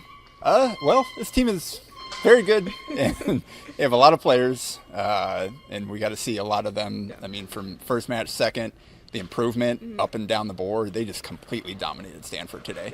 And that's 6th ranked team. Stanford won on Friday as well. They beat the Florida team that beat Pitt by 5 in 5 sets today. So, it's, I think, a pretty impressive first weekend. Learn more about who's playing where, but, I mean, you had different players step up from match to match, and it just speaks to the talent that Danny Busby Kelly has on her hands and why she's been speaking so confidently about the team that she has.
My conversation with the team afterwards was just how proud I was of them. I mean, what a cool moment to show what our team is made of and who we are on such a big stage.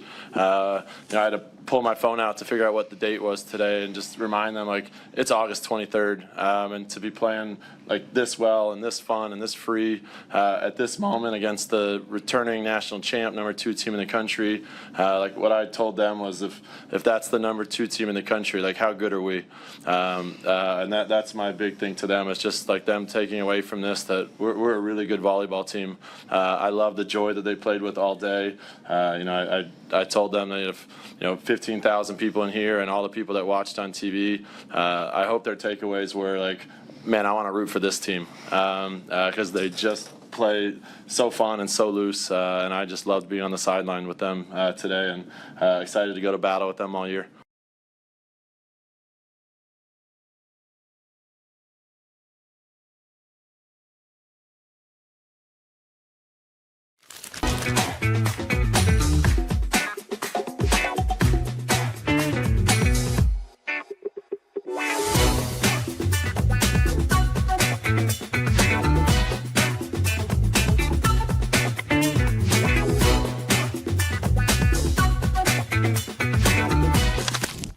Aspirations can drive us. Sometimes a simple gesture is what fuels the pursuit of a dream. When it's time to make your dream a reality, we are here to help.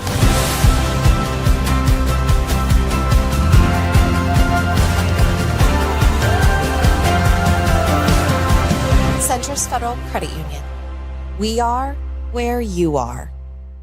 So you mentioned that you've had a couple different littles and you were with the one for 5 years. Yeah. I've always been curious, right? Like, what happens when that official relationship is over? Do you guys like stay friends? Like, how? Yeah, I mean, I'm yeah. sure it's a case by case basis. It is, but like, how does that absolutely. work? It Is is that encouraged, I guess? Yeah, absolutely. It is encouraged. Once a match closes, then obviously you're not enrolled in the program anymore, and our match support specialist Is that just when they turn 18? Is that how that works? when Yeah, it closes? or sometimes there might be other, instances. Maybe the family has to move, Oh, okay, sure. or the big has to move, and so that's another thing that's so important. Those transitional periods.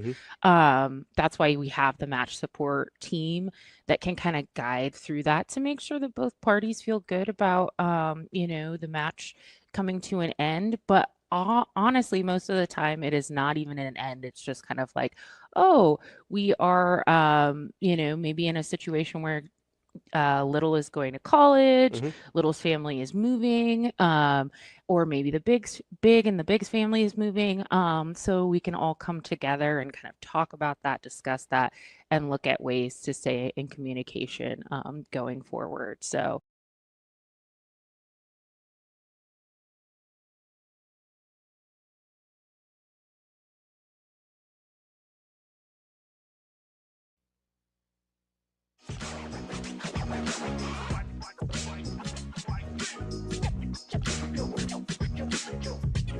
You're listening to Hurrdat Sports Live.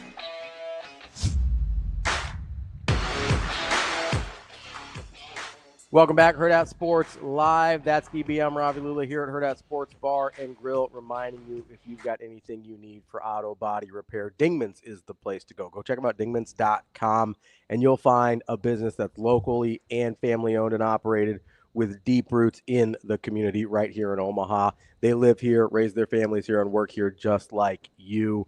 And they've been voted Best of Omaha, first place for auto body repair for 20 straight years. It's a name and a family you can trust. Go to dingmans.com for more information.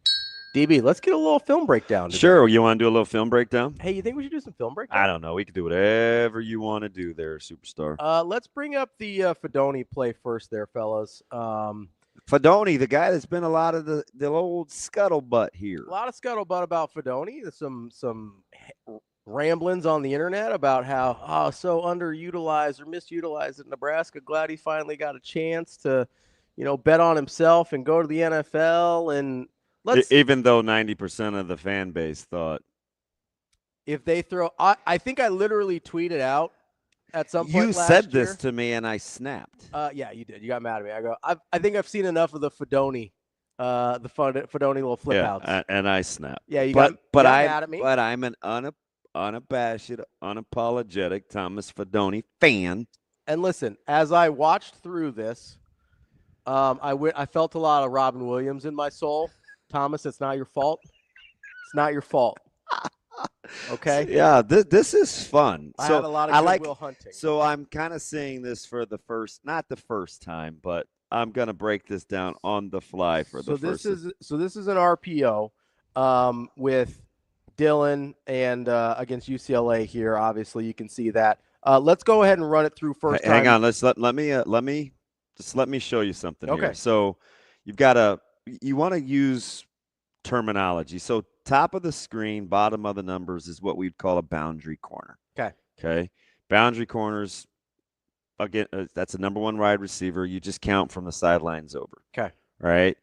So Nebraska's in 11 personnel, one back, one tight end. Okay. He is technically not what I would call an inline tight end because he's offset a little because bit. he's displaced. Okay. He's off ball. So secondary, they're talking to one another. They're saying to themselves, is he a vertical threat? If he's an immediate vertical threat, you'd probably count this as a 3-by. Okay. If he's not an immediate vertical threat, you may treat him differently. 3-by refers to the number of receivers on that side of the field? Correct. Okay. So you've got a number 2 receiver that's at the bottom on the hash. You've got a number 1 that's just below the 1890. Okay, we clear there? UCLA showing you a too high look. This is a 4-3 look. Okay. Okay. You got a hanger who is the defender on the bottom of the screen in between the hashes. Can I ask you a question real quick? Yes. On the 4-3 look, does it matter that two of the guys are standing up? It does not. Just on the line? It does not. Okay. So when you're talking about the hanger, that's the guy right above the hash?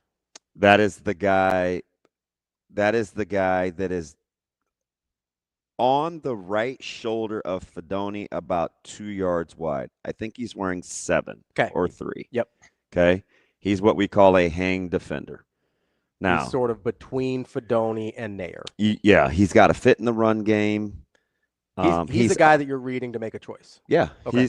He's what a lot of times when coaches break the huddle, they say, hey, read the number 2 defender. Mm-hmm. He would be the number 2 defender. Who's the number 1 defender there? Is that the end? No, they would be the corner. Okay. So you count from the sideline. Gotcha. Okay. Okay. So I coach these guys, the adjusters, and it's almost what everybody tries to read. Number 1, they break the huddle, they count number of safeties. Is it 1 or 2 high? And then they try to find your adjusters. Okay. So that's why I teach. We just never sit still, and we do a lot of different things because I know they're trying to read us. Right. One of my guys is a bandit. The other's an anchor or a joker. Like I put these guys on the move. Okay. So this is an RPO. So let's run it until we see the play fake, please, AJ. All right. Now, number 1, I think if this is true RPO, I think Dylan has to hold this just a smidge longer. Okay, so he's got to keep it in there a little bit longer. I think he's got to ride this fake, but he gets an in man on the line of scrimmage. Nebraska's not blocking They're not blocking number a Jobo. 2 is a free runner. They're reading him. Okay. Once he closes down on the ball, real quick, they're letting him free run on purpose because that's the read. Yep, he is the read. Okay.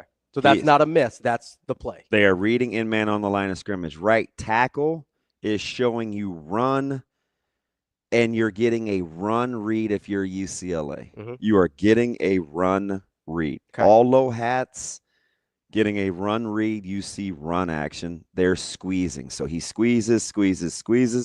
Dylan comes out of it a little early. He's not horrible, but it's early. Roll tape. You'd like him to sit on it another half second to. Yep. Okay.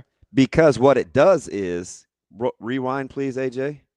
It helps you with the hang defender to buy time.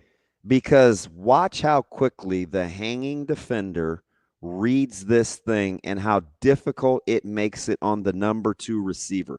Watch the hang defender go limp shoulder. So that's the guy that Nair at the bottom of the screen is trying to block. Correct.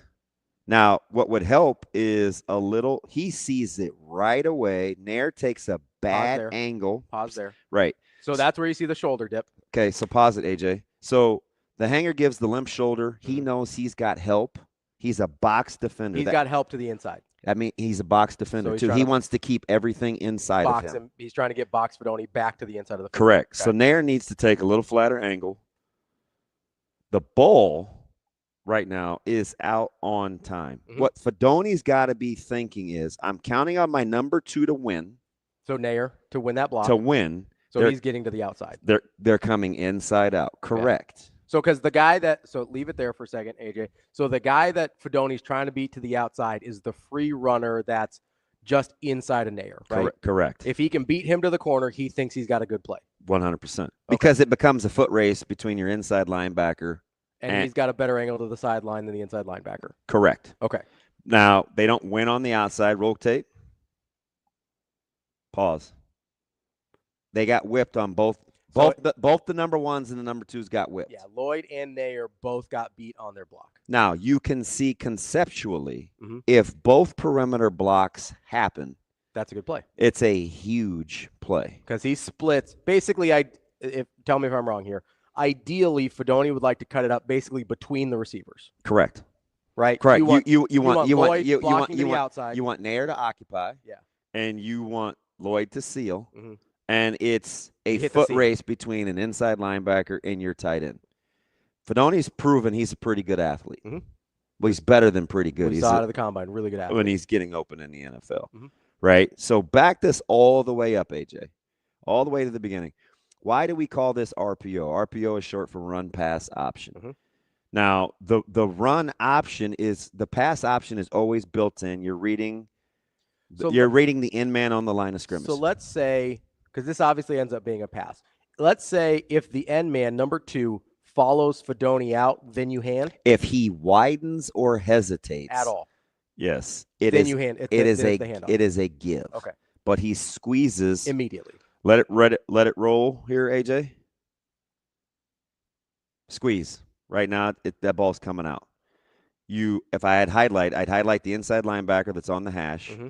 I'd highlight Nair, the hanger. hanger. There's a long way for that inside linebacker to run. Yeah, he shouldn't make that play. Right. Okay. Nair's got to win. Lloyd's got to win. You let the hash safety come down into the box. You're thinking you've got a good play. Mm-hmm. It's not a screen. They're not flipping it out there to him because they don't think he's a good player. It's an option route. When you're an offensive coordinator, they never draw the plays up where it ends. Mm-hmm. Yeah, they're all supposed to score.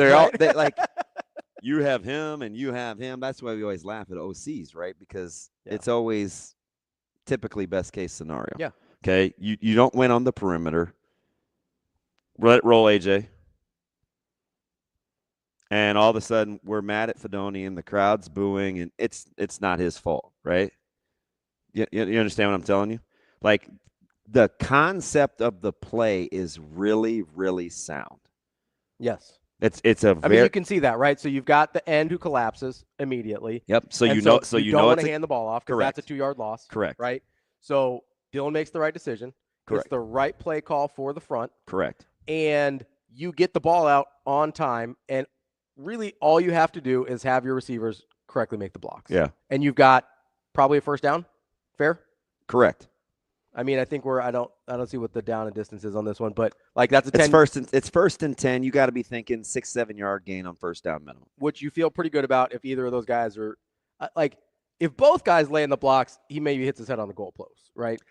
Maybe. Probably not. You got a safety coming down into the box. But you're talking about a big play if both guys land. Yeah, I see the safety at the top left corner or at the bottom left corner. Yep. Okay, so he's coming over. So yeah, he's coming down into the box. But you're probably talking 10, 15-yard play if both guys land their blocks. Or at minimum 6-7, 2nd and 3. If one of those guys just lands the blocks, you at least have a chance. Yeah. So right. If you got to think if the hanger is a displaced defender, you got to think he's probably boxing this. Mm-hmm. He's not going to spill it.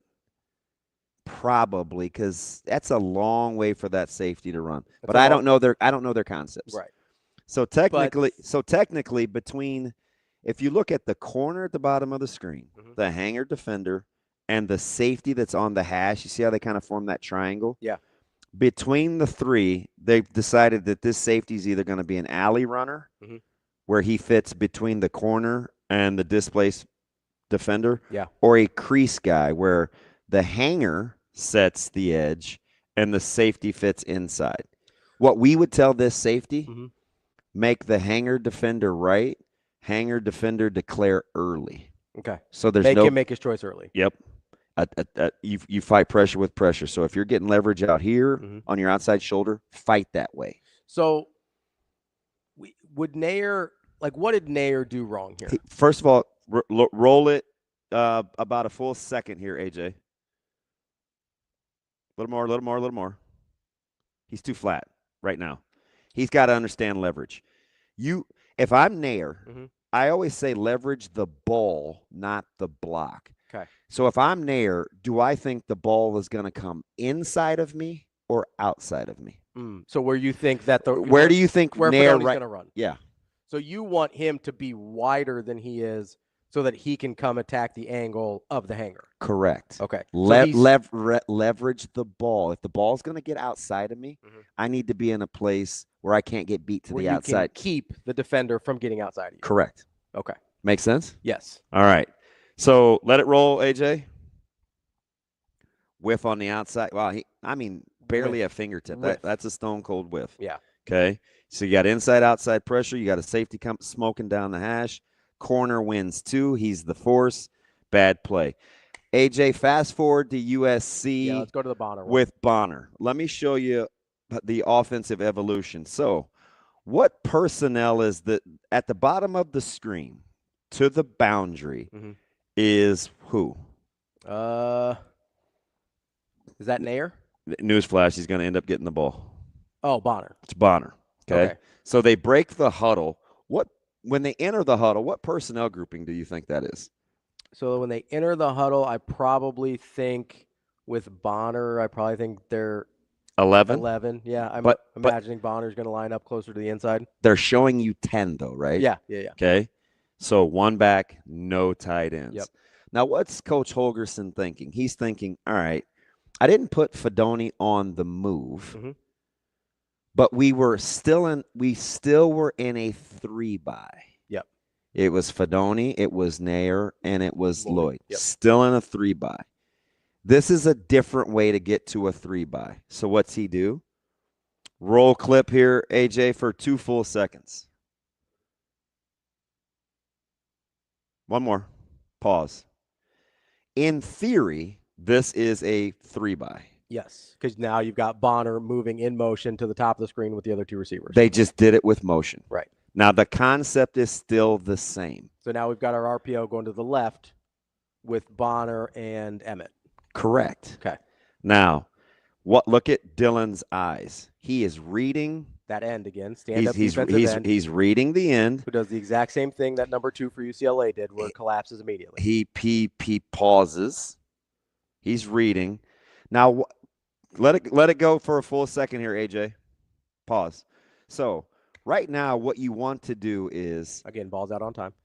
It's out on time. These guys on the perimeter look as though they have really good leverage. Now, what you have to worry about is the inside linebacker. So Nebraska made the adjustment against UCLA. Yes. Okay. Against UCLA, he was a free runner, right? Yes. So Justin Evans is uncovered. So he can get to second level. You already see him trying to get to second level to pick 4 off. So Holgorsen's saying, hey, we're going to hold that inside linebacker with run action. Buy my center some time to get to second level, win on the perimeter, and you're cooking with peanut oil. So let me ask you a question here before we get to this, okay? Yeah. So if you're doing this, does this give you the opportunity to cut it up sooner if you're Bonner, or is that not the goal of picking off the inside linebacker? It's not necessarily the in-game objective, but you're working to the field. Yeah, so you've got to have more. So you have more room, more gaps to negotiate. Okay. You're trying to understand as a ball carrier where my blockers are. USC right now, this is he's playing a bail technique. So Bonner should know that he's got Justin Evans trying to get inside linebacker at level 2. And if he's smart. 2 receivers. I'm not always saying ball carriers know what the O-line is doing, but the more you do, the better chance you're going to have to have success. And then he knows that his 2 – so is this, again, same situation where he probably is trying to split the wide receivers in terms of his running lane? Yeah, I don't think he wants to come back inside. Okay, so you want to get outside that slot receiver. Correct. Okay. You don't want to go to where people are. Okay. So USC is playing this. They got a little the bail technique where corners turning and opening. How did UCLA play this same coverage? They were squatting, right? Yeah, that corner was forcing right away. So they were in some sort of 2 shell maybe or something like that. Well, SC's bailing. Yeah. So you like your chances even better. He didn't like the run read. Because you just got a less aggressive corner on okay. Right. Okay. So he gets it out. He gets it out to Bonner. Go ahead, let it roll, AJ. Let it roll, let it roll, let it roll, let it roll. Stop. Back it up a hair. So you've got Banks winning on the outside. Okay. Banks is in good shape. Yeah, he's winning. Your number 2 receiver is in really good shape. Because even though the USC defender's getting upfield, he's got the leverage correct to push him inside. Because if I'm Bonner, I want to get out around that anyway. So as long as you beat him to that spot, you won. Yeah. Now, number 4 for SC as an inside backer has beat Justin Evans-Jenkins, but that is a very difficult block. It's a long run. You'd like the run action to hold that in, to hold number 4 just a little while longer. That's where you were talking about on the last play where Dylan maybe could hold it an extra half second to keep the showing run linebackers a little bit. Showing run action as long as you can buys you more time. Yeah. Well, look no further than Luke Altmaier. Yeah. They hold that thing forever. Forever. Yeah. Right? It almost is like it almost, not quite, but it's almost like the Wake Forest delayed mesh where they're just like waiting. That's the extreme version. And defensively, it's annoying because well-coached defenses get runner pass reads. Yeah. If it looks like a run and you end up throwing the ball, those linemen are 4 or 5 yards down. They're already into you, right? But guess what? Look at where Jenner and Bonner catch the ball. Behind the line of scrimmage. So Justin Evans can be 5 yards down the line, and it doesn't matter. It's what makes RPO so tough. So they went on the perimeter here. Let it roll real quick, AJ. Now, in an ideal world, back it up just a smidge after he makes the first defender miss. Right? Fedoni wins on the perimeter right now. Okay, see, Fedoni wins on the perimeter. So Coach Holgorsen's answer, this is the game within the game. This is beautiful. He broke the huddle with Fedoni and Bonner both in the game. Yeah. Not an area of those guys played a real inline tight end. They didn't. They were flexed out. But you've got two guys that possibly could come in motion to play essentially an inline tight end. And Holgorsen's thinking, my little guy was getting whipped a couple weeks ago out on the perimeter. Let me try a guy that was coming out of the doghouse a little bit. Let me put him out here on the perimeter and give a new look or wrinkle to the same concept. And give us a better chance to win that block. Are you vibing with me, though? Yeah. Same concept. Yep. Different personnel, different formation, but they got to the same. Better execution. Okay. So if I'm Bonner, I'm never even coming inside. Yeah. I'm just out around. He knows he's bouncing the entire time. But that's pretty myopic, right? And Bonner may not used to be running this in the open field. I'm out right away immediately because this is he probably should have gone a little wider. It's a fantastic job by the force defender too. To make him move. 100%. And Bonner makes the move. Banks is winning on the perimeter. And Bonner's just fast enough to beat the inside linebacker. He beats the inside linebacker. Because he takes a bad angle. And all of a sudden, you've got a big play. You've got first down. That's a 10-yard play. Right? Yeah. That's the difference. 12-yard play, maybe. That's the difference. Same concept. You got to it a different way. It's what versatility within the personnel grouping allows you to do. And it shows within a couple of weeks the evolution of Coach Holgorsen understanding his personnel a little bit better. So give him a full offseason, and you're rolling. That is our little RPO breakdown. We are working on a telestrator and being able to write on things moving forward. I know some people commented on that. We appreciate you. Oh, we're just getting started. Yeah, we're going to get this all figured out, but that's a little taste for you. We're going to work on some Pitt defensive line film as well for later in the week. But coming up next, we got the one and only Jay Foreman here on Hurrdat Sports Live. It was my idea. You know, I do a lot of podcasts. People ask me, and I'm happy to do them. And as I started thinking about it, I'm like, well, why aren't we doing one? You know, my goal was to have it kind of in the off season, kind of leading into the season. It just took a lot to get it going because obviously we want to do it right. And so it's kind of delved into this season. But this is the new world of college sports. It's like, you know, one of my goals is to be able to do stuff with our players and hope that we can get them some NIL money from doing an interview with us. But I think, nationally, I think having a brand and having people, just even yesterday, like we put that out, and I don't know. I mean, it's really hard to watch yourself. A lot of you guys do it. I don't know how you do it. Like I was oh my gosh, this is terrible. But to be able to have it be Husker centric, but still touch other topics, hopefully. We can just continue to put the University of Nebraska and our football program out there for people to see, and I think for recruits, there's, I think I've said this to you guys before. If you have not gone to that second floor, you have to go walk through it. You guys, they should schedule probably something to show these guys this. Like.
Welcome to Hurrdat Sports Live. A lot of things in the first game come down, as you know, they come down like, I can't wait for the games tomorrow. I'm going to make a cut up and show our guys. Like, it's going to come down to special teams. It's going to come down to tackling. It's going to come down to turnovers. It's going to come down to mistakes early on. So we got the mock game last night, probably the best mock game I've ever been a part of in terms of the level of communication, guys communicating on and off the field. So I was really pleased last night. But I think that when I think about Cincinnati, they got off to a hot start last year. And, he's coaches in, I don't know if it's year 2 or year 3. This will be year 3.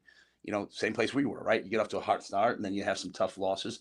But the guys stuck around. They didn't all transfer out. They came back, which means they love Cincinnati.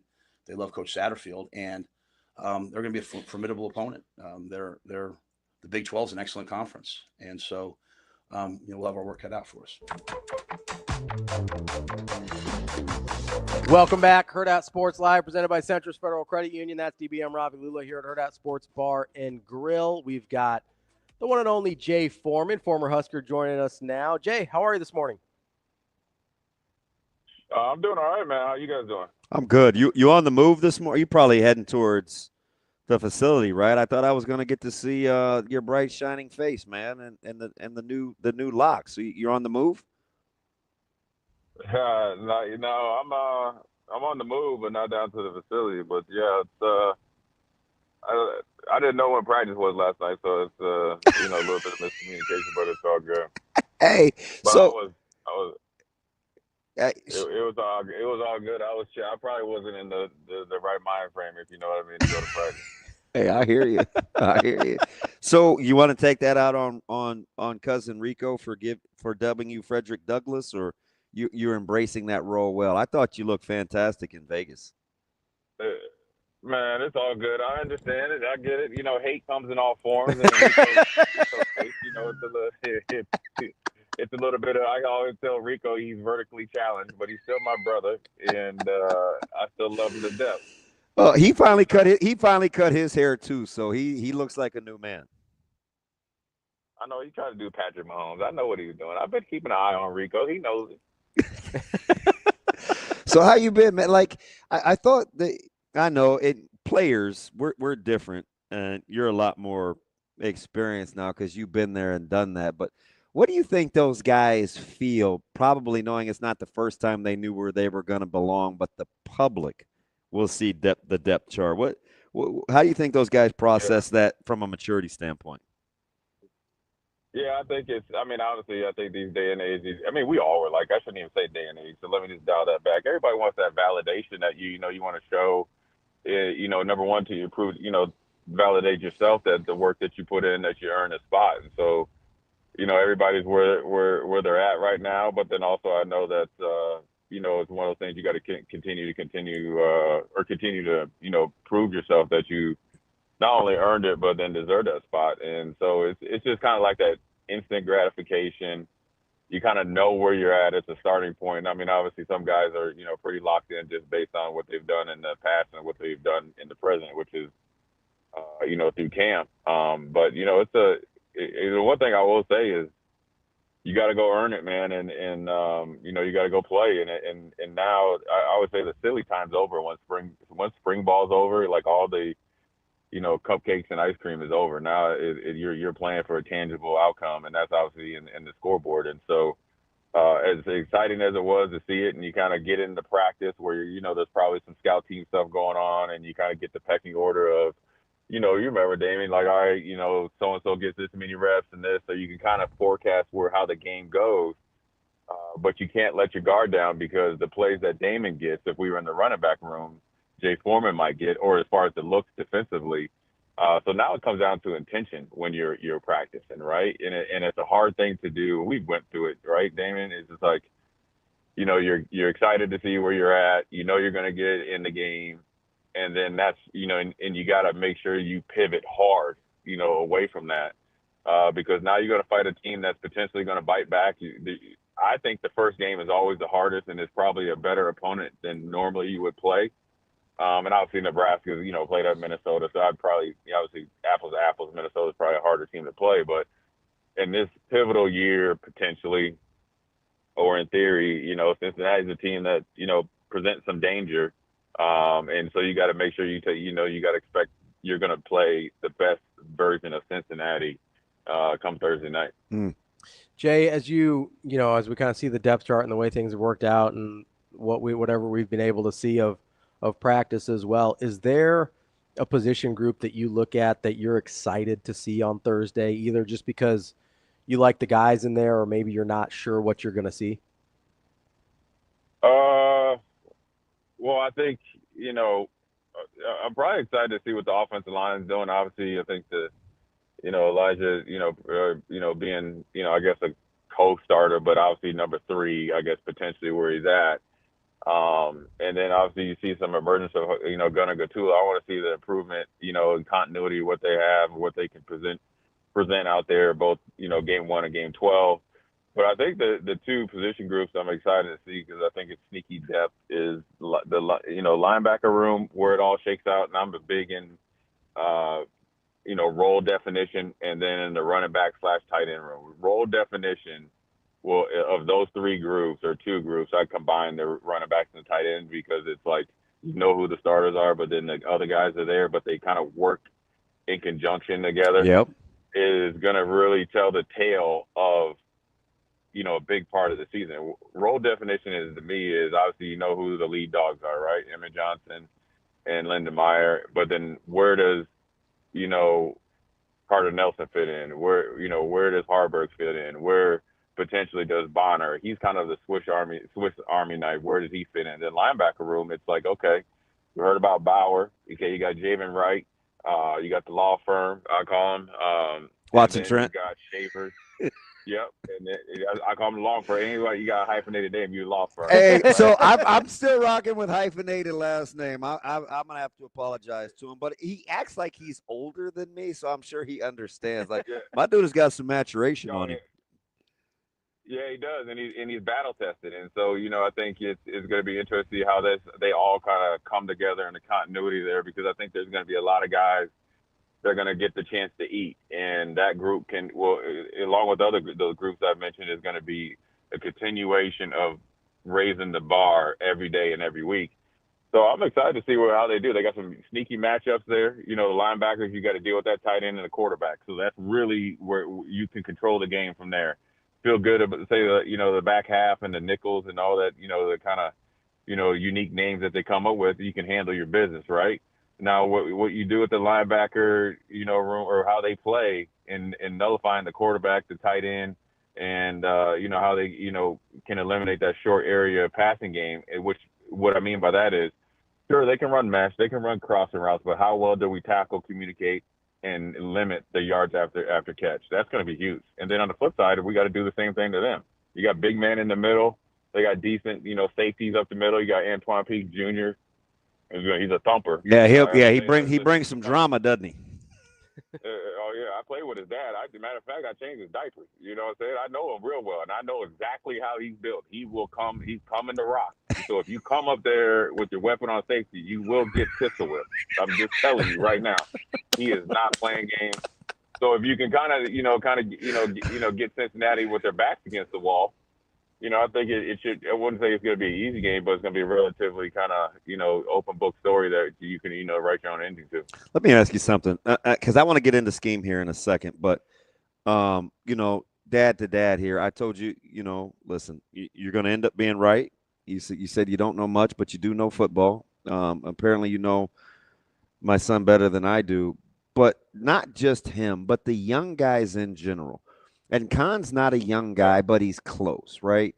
Caleb right there, Guthrie right there. But the maturity is in that back end, and they get a lot of the headlines. What are you telling those guys that situationally, even Donovan Jones, who you have to package, right? And he's going to play a ton, but there's Marshall there. Like, what are you telling the young guys with such established veterans that keep them hungry? Does that come from the culture? Is it an individual personality trait? Is it both? Is it how you rep them in practice that keeps them hungry? Like, what are you saying, knowing that those guys are so established on the back end? Yeah, I think it's a little bit of both, but then, it's like, one, you want to make sure that I mean, those guys are how far captains. they off. Right, but that doesn't mean anything though, because really, to be honest with you, we got to win. Because captains or not, we got to win. And I feel confident in the older guys, but you got to understand. Look, this is a long season. Everybody's going to need to play. We're going to play you. You've proven yourself that you're number 2. So we get a chance to get you in there. We're going to see how you react. And I'm sure they've kind of dictated the reps in practice to make sure that you're just not sitting over there being okay with being okay. And that's where I think you've seen guys, the Joneses, obviously Caleb, Guthrie, where they're able to get enough reps to where they're gaining the confidence of the coaches and the other players, the veterans or not. Then also, I think more importantly, it comes to the seniors or the older guys, which are all the guys that are playing with the Hartsogs, obviously Buford, obviously Singleton, and then obviously Marshall and Wright, is that this is where you got to, pay it forward. You got to make sure they're working, because your legacy is built on what they do during and after you're gone. So it should be reloading. You should know who the foregone conclusion is of guys that are going to be big contributors next year based on what they do this year. So, and then plus, these guys, some of them have played a lot of reps, and you want to make sure that they're, at their peak come, Saturdays or whenever the games are. So you should be able to get enough amount of reps to where they're able to still stay competitive and also keep their knife nice and sharp from for game time. Let me ask you something. We're talking. I loved what he said, because I think I know schematically what they want to do up front. Every question that I get about the defense is about stopping the run, and are they built to stop the run? He talked about being an explosive movement front, and there wasn't a more perfect guy to ask about kind of being undersized. You're used to that mug technique. Verzal told the funny story about when you got into Buffalo, and they joked about you being a 3 technique because of how Nebraska used you. You've heard Coach Snow say you stop the run with toughness. Do you equate size and girth and all of these questions that we have with Nebraska's ability to stop the run when you hear Coach Rule talk about being an explosive movement front? Yeah, I mean, the game has changed to where the mentality of linemen, for the most part, is significantly different, right? It's position blocks, and they'll finish you and stuff, but back when I played and you played in that bubble technique or a 3, sometimes, they try to punish you, you know what I mean? And so you better be trump tight with your leverage, hand placement. You better be physically and obviously more importantly, mentally strong. I think what he means is, sure, you can scheme up some stuff, get on the move, but you can't just be okay with getting on the move. You got to be explosive, and what we used to call defensively is you got to be able to birth the lineman, right? And what I mean is you got to jolt them back, knock them back, and make them kind of stymie their progress. And obviously, muddy the waters for the running backs or the quarterbacks in the RPO as far as their running lanes and their vision. And that's what he means, is that they'll be able to stop the run. Number one, by lining up, being able to play with superior technique. I think, Coach Braden is really good at, coming in and kind of really harping on the details, because that's really what it's going to come down to. They got probably enough size to be, straight up like, isolation and being able to play. Now you got to get to your mindset is that we will play longer and harder with better technique and mental mindset to, win these games. And yeah, you got to be extremely tough, right? Toughness, everybody thinks toughness. This is the funny thing. Everybody that plays football is generally tough, right? And for the most part, yeah, I agree. Yeah, I mean, the outlier are the guys that aren't tough. They kind of look significantly different, and that's just because by position or just mental makeup. True tough football players is just a mentality, and that's just something that you got to really get yourself to, right? It's a culture thing. It's you got to demand it out of yourself. You got to envision it. You got to kind of lie to yourself, because I always say this: the Jay Foreman that walked out of here going to Buffalo, driving to Buffalo with about the same amount of anxiety that Nebraska players are about to play this weekend, wondering if I'm really that good, right? Should I turn around and go home if I'm really that good? Is not the same one as a freshman. When I was playing starting as a redshirt freshman in 1995 on arguably the greatest team probably in Nebraska history, one of the greatest teams of all time out there. And then eventually it clicked to where, okay, this is what you need to do. And so it's more of a mentality thing and a prideful thing. And it's a lot of times you can clean that up by effort. and busting your tail to the ball, because when you want to get somewhere and you know exactly what you're doing, there's nobody that can block you. And really, to be honest with you, the third point is like the communication allows the defensive line to play with what Coach Rule says of being very explosive and vicious, where they want to go. Because the worst thing that you can do at the second and third level, and you know this from coaching, Damon, is have these guys not knowing where they're going. Yeah. Because look, they got a hard job. They got to line up. They got 2 or 3 guys that can block them.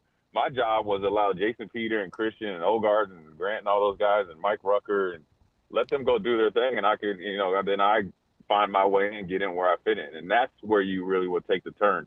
Once they get their non-negotiables down, say like the first, second, what is, I guess their top, 26, 27 players. I don't know how many they take, but you just say like your travel roster, right? So they say you have your non-negotiables with your, your playing units, your non-negotiables, what you're going to do every single day. Then you learn from, okay, how can I be better at a 50-50 ball? How can I be better at like really attacking this lineman, or maybe cutting off the angle in this play where I'm stressed as far as the running game goes? And so you got to just understand, in this game right here, Cincinnati's going to probably come out with 2 or 3 new wrinkles, right? They'll show it in the first 2 or 3, 4 series. Then they got to play football. So as long as you just really, really lock in on the fundamentals and communication, even if it kind of works out a little bit, you'll be able to, play another play. And that's really where it comes down to it. And then the toughness will come into it, where the training is, where you've been able to be in a physical training camp to really wear those guys out. So, Jay, we were talking earlier about Williams-Winnari in his role on this team, right? Yeah. He's a unique body type for this defensive line at this group, right? 6'7", almost 270 pounds, somewhere in there, but really athletic at that frame. Looks like a guy that could just as easily stand up as put his hand in the ground. Like, when you see a guy with that body type and his ability, what if your defensive line coach Terry Braden or defensive coordinator John Butler, what do you do with a Williams-Winnari? Hey, man, first of all, like, I've been to just a couple practices, man. My man has really changed his body. Hey, do you can I just tell, do you remember watching him? And we're looking at his body type. And you look at me, and I think Jay Moore is over there. I was late coming over to you, and I panicked because I thought you were going to be mad that I hadn't said something yet. And we're like, can you imagine if the lights just come on with that frame, what you could do? Do you remember those discussions? Yeah. Oh, well, apparently the light came on. Yeah, and that, you got to give him credit. I think, you come in and I think, sometimes, look, he's probably been out big probably since his like sophomore year in high school, I bet, right? So you just, I mean, just like, hey, look, he's just out there just running through cats. And so when you get up there and everybody's bigger, faster, stronger, you got to really find a different way to, be a better football player. And you got to give him credit. Give him credit for this, where you have to probably have some hard talks, had to deal with the pressure coming here, reshape his body. And I think, I can't speak for the coaches, but I think he's probably made some plays to where I think the best thing you do is like, hey, to sit in and say, okay, what do you know? What do you like to do? And then match that with in your scheme and say, okay, this is your job. Go destroy everybody. I think the more that the less he does, or like as far as like all like the different types of stuff, and allow him to get that confidence and play to his natural ability, I think he'll be able to make up for any type of like, discrepancies of what, whether he's in a 6 or, tight 7 or whatever. I think you just let him, get out there and use his natural God-given ability, because he's strong, right? He's out by being in better shape and reshaping his body. He can play longer than he could in the spring, and he seems like he's willing. It's not. I think sometimes where, I play with guys, and this is just in the NFL. I play with guys that look like that. Were just freak athletes. They didn't want to do anything besides just do less.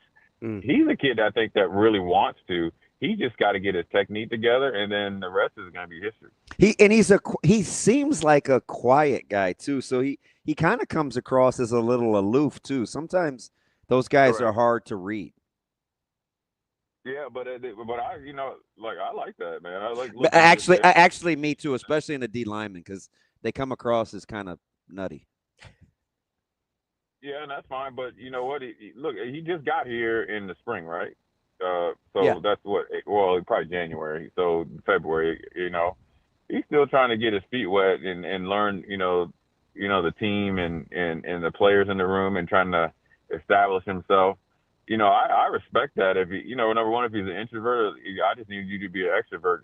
4 hours a week. That's it. I don't need it. You don't got to be. I don't care what what I'm saying. Is that what you told? Is that what you told Sam Adams? Hey, I just need you to be an extrovert 4 days a week. That's it. I don't care about that, right? And handle your business. So I think he's fine, man. I think he's just probably learning, and every day is a work day for him. And I think he's up there on the starting. And so look, man, he's a guy that you got to earn it, and now he's got to go out there and really put it on display. All the work he's put in through the this off season. So and there's a lot of guys that are like this. Everybody on that team, which is crazy. You have a team. Sure, you got the guys that are always on the internet or whatever, but you got every single one of those guys that, like, let's just say you're 22 guys that run out there, and the 25. Let's just specialists as well, right? Everybody's got something to prove. There's nobody that's like, okay, I'm Travis Hunter. And that's probably accurate. That's nobody feels like they made it. Not a one. Even for a guy like he wants to prove different conference, same dude, right? Well, here's the deal. Like with him, right? He's came in and you can see the maturity of him, right? And he's got a little bit of swaggerlicious to him. And I'm always leaning toward the brother light skins. We do our thing. We just let we back, right? But that's actually why I like Makai too. He doesn't let the smooth taste fool you. Nah. Hey man, Bone Thugs a heart me. He's gangsters in the mug. He is all. Listen, I already know.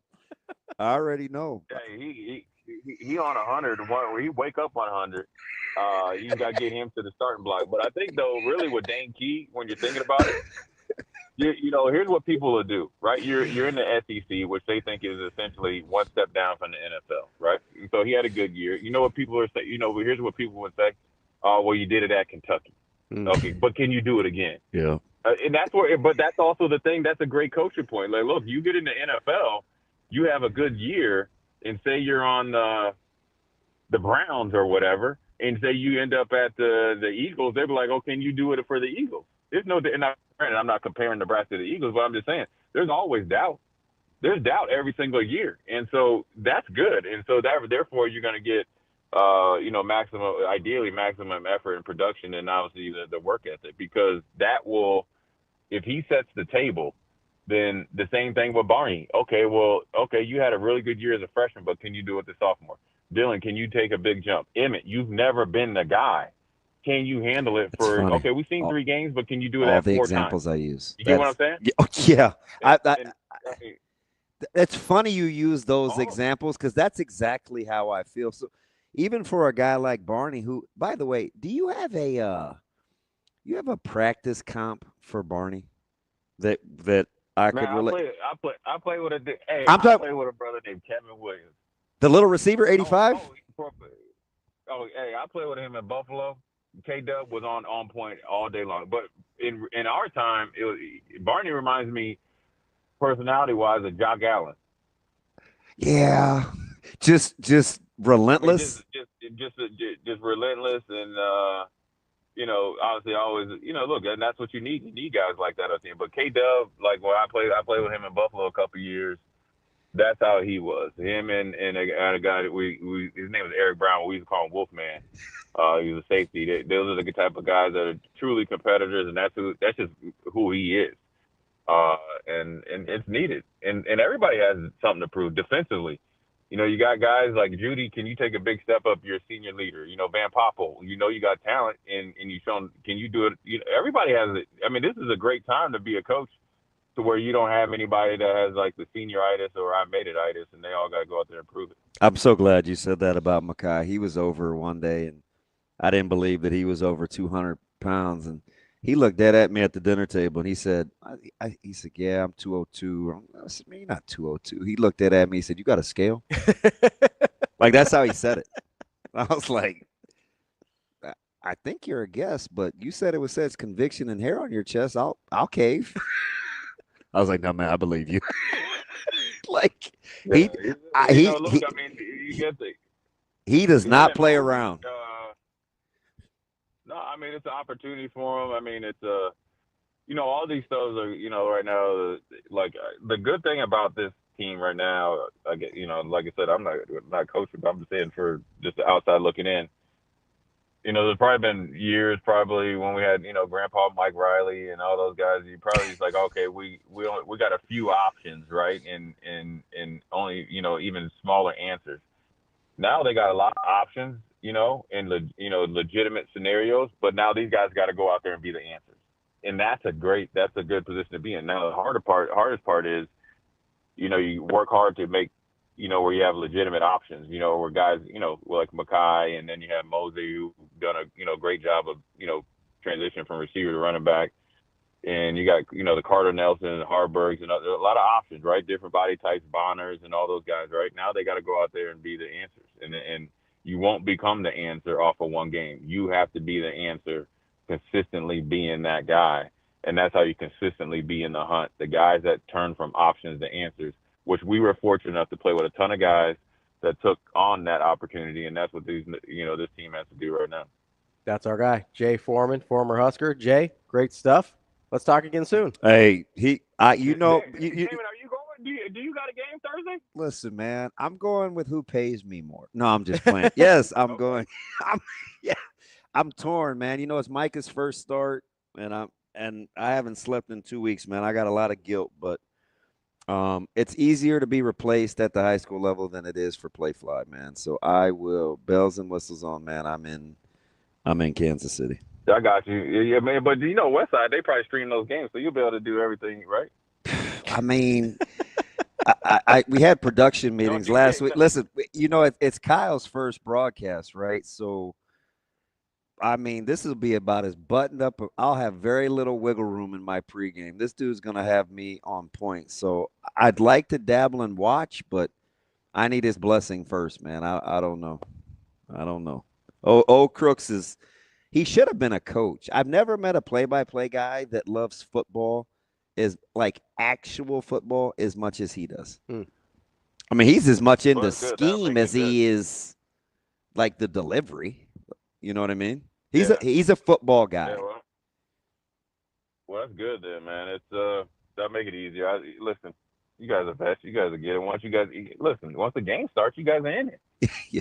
You get a little break. But believe me, you got to give him a little elbow grease. In the back of my mind, I'm like, is Lil Cannon or Darian Jones, have they just house one on us? Like, I will. It'll be hard not to have my attention split. Yeah, but you'll be all right though. You know what, man? Westside got good staff. You'll be all right. Hey, I love the. I always love when you bring back the whole gun with the safety, man. Take off your safety and chase me. Gunpowder chowder for real. Reggie Herring told me you run up in there with your weapon on stage, you're gonna get pistol whipped. He said that from experience. That's he said, his roommate was Ron Simmons or whoever from Florida State. Yeah. I was like, okay, Reggie. Yeah. Don't come in there with your weapon on safety, boy. You get pistol whipped. All right, man. I'm trying to get some of that swagalicious, Jay. That's all. That's all I want. You'll be all right. All right, man. All right, buddy. I'll holler at you guys, man. Be good. Yep. That's Jay Foreman. Good stuff there from Jay, as always. Oh, man. You're only going to get that so many places. He said, Mackay he said, you just got to get him to the starting line. Exactly. Exactly. Well, this weekend where you got to get to is Hurrdat Sports Bar and Grill. Got all the games all week, all the college football you can handle, and still got the summer specials out there. Still warm enough outside. Still got the summer specials as well. Make sure you come check it out, either location in La Vista or Gretna. We're going to take a quick break here. Wrapping up the show, we're going to talk to Anna Bellinghausen. We got a little time before that. Maybe we'll get into a little NFL, see what's been going on. You guys love those film studies, man. You send us some clips. We'll break it down for you. Yeah, we'll get we're gonna get our technology game right too as we go through options, so we can get DB on the telestrator, get some highlighter, and get the whole thing going. Let's not overdo it. Get the whole thing going. We're gonna put them up on a whiteboard, something. We'll figure it out. That's DB. I'm Ravi. More Hurrdat Sports Live coming next. It was my idea. I do a lot of podcasts. People ask me, and I'm happy to do them. And as I started thinking about it, I'm like, well, why aren't we doing one? My goal was to have it kind of in the off season, kind of leading into the season. It just took a lot to get it going because obviously we want to do it right. And so it's kind of delved into this season. But this is the new world of college sports. It's like, one of my goals is to be able to do stuff with our players and hope that we can get them some NIL money from doing an interview with us. But I think, nationally, I think having a brand and having people, just even yesterday, like we put that out, and I don't know, it's really hard to watch yourself. A lot of you guys do it. I don't know how you do it. Like I was oh my gosh, this is terrible. But, to be able to have it be Husker centric, but still touch other topics, hopefully, we can just continue to put the University of Nebraska and our football program out there for people to see. And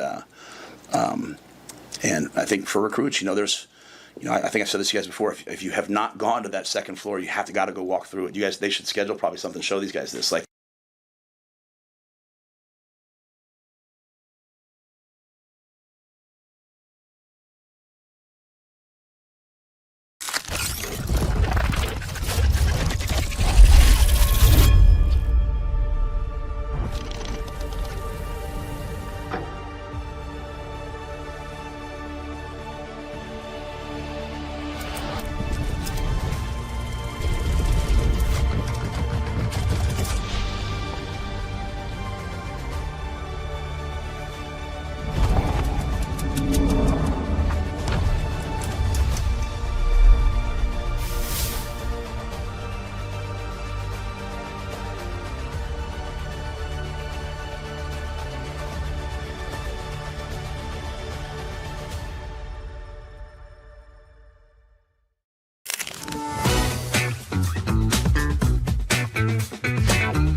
They're both playing so great in practice, and we thought Virginia earned a start and Allie earned a start, and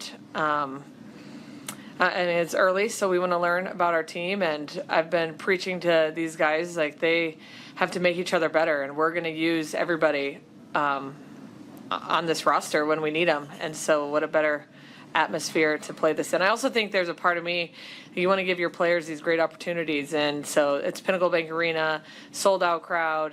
I wanted Allie to have that moment also, just like I wanted Virginia to have it. So it's just cool to have the opportunity to do each of them, play each of them a match and get them experience, but also just soak in Nebraska volleyball.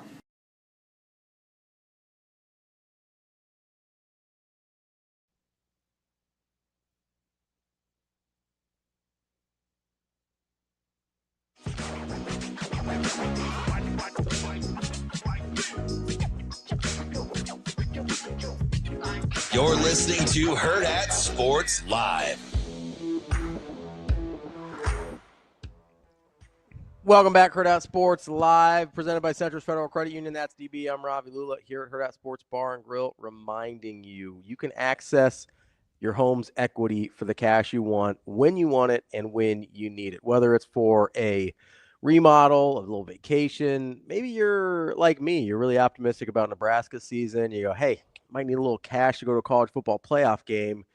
Then you can get equity out of your home through Central Federal Credit Union. Go to centrusfcu.org to find out more. Find out what your options are, and it typically offers lower interest rates than credit cards or personal loans. Make sure you go check it out. Federally insured by NCUA and an equal housing lender. What up? DB, you were talking about something earlier today. Mm-hmm. Best athletes on campus, and you brought up a guy in Jeremiah Charles. Yes. Right? Some people affectionately call him JJ. I don't know him that well, so I'm going to call him Jeremiah. Yeah. Or Mr. Charles. Oh, he's so good natured. What's up, fam? So I had a question for you. Okay. Right? Because Bruce Feldman, who I've got a bone to pick with you tomorrow, Bruce, but he put out his college football playoff, and it is stupid. Why? It's pretty dumb. I'm not going to get sidetracked though. We're focused. So he puts his freaks list out every year, right? Yep. And I'm not under any impression that these are the only 100 freak athletes in all of college football. I understand he gets nominations from coaches and whoever, but I've been thinking about this for a few weeks now. It has been on the rundown for forever. That's what I'm getting to. That's why I'm not letting you get me distracted. Oh, shoot. Jeremiah Charles, obviously on the list. But if you had to name a few of the freakiest athletes on Nebraska's team, yeah, who else is making that list? I'm going to guess Williams Winnari. Oh, for sure. For size, weight, movability, yeah. right? Yeah. Who are some of those other guys? Because whether they made Bruce's list or not, I don't care. But I'm curious for our sakes, for our fan I think base. Keona Davis is on that list. Oh, I love to hear that. Certainly, Jeremiah Charles is on that list.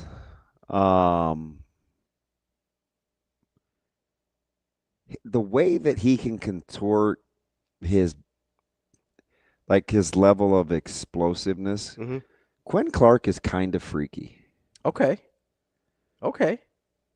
He's kind of freaky. He made a couple contested catches in the open practice that I was impressed with. Yeah, Quinn's pretty sweet.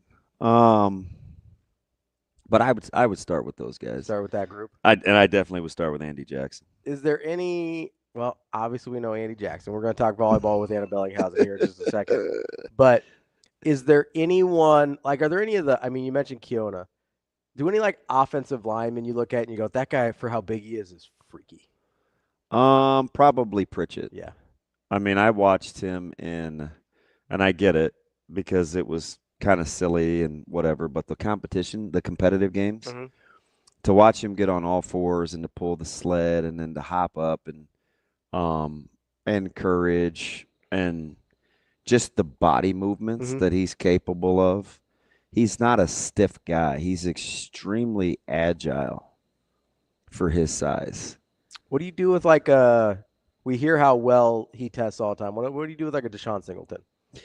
So Singleton's interesting because you never see it. So here's the weird, which by the way is what bothers me about him. So I'm gonna, just for what it's worth, I'm gonna land the plane for you. One of the things that I think bugs you about D. Singleton? What's that? He's very efficient with his movements, and sometimes probably to your eye a little too much. Singleton reminds me of a guy that's always got something in the reserve, and you want to see him just empty the clip. Yeah. I get it. That's fair. But a lot of that is his personality, though. He's very efficient with his movements. So I think what bothers me is I can't tell if he's just efficient with his movements or if there actually is something left in the tank. So I'm going to err on the side of my glass is half full. He hadn't emptied the clip yet. You may see it get emptied, though. Were you surprised that so many DBs were captains? Yeah, I was. I'm surprised there were that many that were single digit. I'm surprised there was that many that were captains. I'm surprised. Now, they are an older group on the team. So that makes a little bit of sense to me, especially if you got a lot of young guys sort of deferring to the experience. But I am surprised because I like Buford. I don't know if I captain single digit love Buford. I don't really like Singleton, if I'm being honest. Not as personal. I think you want to – Buford's a guy you want to rock with. Totally understand that, and I agree. And he's I'll ride with Hartzog. I know people hate on – he's going to give it everything he's got, which is why I don't have all the time. Which is why I don't have a problem with Buford or Hartzog. I get Hartzog's been in some positions we didn't love that he had to be in, but I love the fact that he was willing to be in those positions, right? That's a guy I never wonder if Hartzog's got anything left in the clip or not. That's a guy I know emptied it, right? But I do look at that and I go, that is interesting. Like, if you're going to have that many leaders in that group, they better be pretty good. Yeah, well, it's funny how Jay put a pin in my balloon when I talked about those guys being captain on the back end. He's like, that don't mean anything. You got to win. I was like, I agree. I just probably wouldn't have said it like that. But hey, much like Coach. But that's what you want Foreman to say something like that, right? So you're not married just because. Yeah, much like Coach Rule, you can leave from the sideline. Yeah. All right. Have fun over there. Speaking of leaders. Well, trust me, as a guy that was a captain and not a full-time starter, Yeah. I know. Let's shift gears here. You mentioned Andy Jackson in our freak athlete conversation. Let's talk a little Husker volleyball with Anna Bellinghausen here from Hurrdat Sports. Anna, what's going on? Okay, I'm looking at this lower third here. Can bench press 225 15 times. Oh man, what year is that from? Listen, hey, AZBZ, you work with these yahoos. You get it. Like, I love it. They're very creative folks. Very, and you can't put those two together either. I mean, it's just it's foolishness galore. Oh yeah, my office is right across the way from them, so I hear it all. I couldn't imagine. Bless your heart. I gotta shut my door. I shut my door for this reason specifically. I'm a little surprised you didn't shut their door. Just be like, hey, you guys just stay in there. You guys, your little closet and hang out there. Way better idea. Anna, this weekend obviously got the Nebraska volleyball season off to a start with, I don't know how else to put it, a couple dominating performances, made a couple really good volleyball teams look pretty average. Were you surprised at all just at how good Nebraska looked just immediately, considering the coaching change and everything that happened this offseason? I would say yes and no. The part that doesn't surprise me is the depth of this team and the talent. We knew that coming in, right? But also there's still nerves, and you're playing at Pinnacle Bank Arena. There's 15,000 plus fans there. They got the light show going on. I've been to Final Fours. It felt like a Final Four atmosphere right off the bat. I mean, you've been in preseason camp for, the past few weeks officially, and then you're kind of just thrown right into the fire. So that part, yes, did surprise me with just how well everything was executed from, Bergen, getting everybody involved, just the distribution of her, and then just the stars shine. And the newcomers did too, including Ali Czech last night, which was really impressive. The Baylor transfer, I think she really showed what she can do and what she's capable of. But yeah, yes and no surprise, not surprised because we know the talent coming into this. They have that number one preseason ranking for a reason, and they showed it this weekend. Yeah, it's almost I was telling Ravi, when you have the expectations, it's hard not to fast forward to the end because they're going to be judged on whether they win a championship or not. But they are uniquely built. Not only do they have a fresh set of eyes with DBK kind of at the helm, but, I mean, for as much as you still have a Czech and Adriano and how they use the two and what are they going to do opposite and, hitting out of the back and versatility. If you give yourself a chance to not fast forward, if the day-to-day is still grimy too, right? Is that kind of what we're banking on with this team, that they're not going to see the end of the rainbow because the day-to-day could be a lot of rigor. Well, I think what will make this team successful down the stretch, because you can have all the talent in the world, but what matters is, are these girls pushing each other in practice, and are they not afraid to try to win spots, right? Nobody's backing down. For example, Ali Czech and Virginia Adriano, DB, you already brought it up. That battle at opposite is going to be ongoing throughout the year. You still have Ryan Hunter, who's a freshman, we've yet to see if she's redshirting or not. So there's already so much competition in that gym. The outsides, I mean, Danny said it herself, I want to play everybody on this team. And if I'm a Nebraska volleyball player, that's instilling to me, hey, my spot is not guaranteed on this team, because I know the freshmen, I know the transfers that are in here, they're all pushing me to be the best that I can be. So I think that's what's going to serve this team so well down the road, is literally just their depth. I mean, there's 17 strong on this team. All 17 players could play. I think the B team, and I'm saying B team in quotes, could be a top 10 team in the nation too.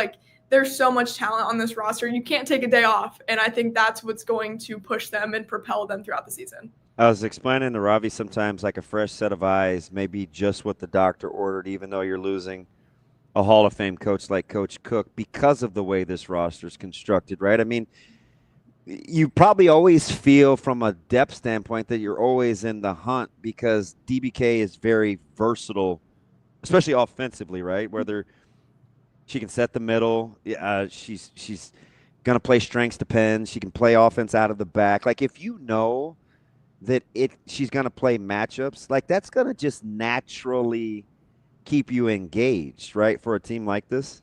Oh, 100%. And like I mentioned, she wants to play everybody on this team. If it was up to her, she probably wouldn't have anybody redshirt because she wants to see how much talent there is. And obviously, like, yes, there probably will be red shirts down the road, but that is just how much talent DBK has to work with. And I think, I mean, yeah, she showed it. She started Allie one match, started Virginia the other, and there was no like rhyme or reason. She kind of was just like, hey, I wanted to give them both an opportunity. I mean, imagine just having that flexibility as a coach to be like against top level opponents. Yeah, against a top 6 team and a top 3 team in the nation, be like, oh no, today I feel like starting this player. But that's just because of the talent that's been built up. And to your point about Cook leaving, like it is a fresh new perspective for that team. And I think that can be very welcomed in that gym, especially when you're reaching the primes of those players too. Like what new things can we throw at you? Because I think Harper Murray told me this in our preseason interview. She's like, I might not get,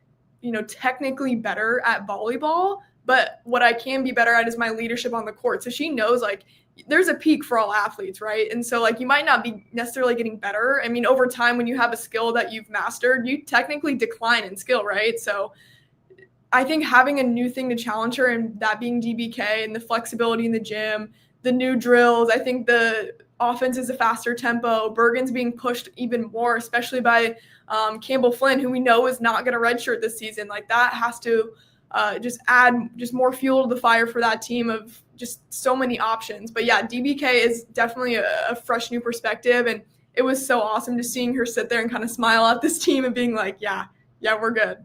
I was joking with Jay Johnson yesterday. Well, I was probably joking. She probably was like, this dude is crazy, and I just want to eat my breakfast. But I was talking about the entrances and the electricity in the building and how the sport is just kind of, I mean, it is its own rock star.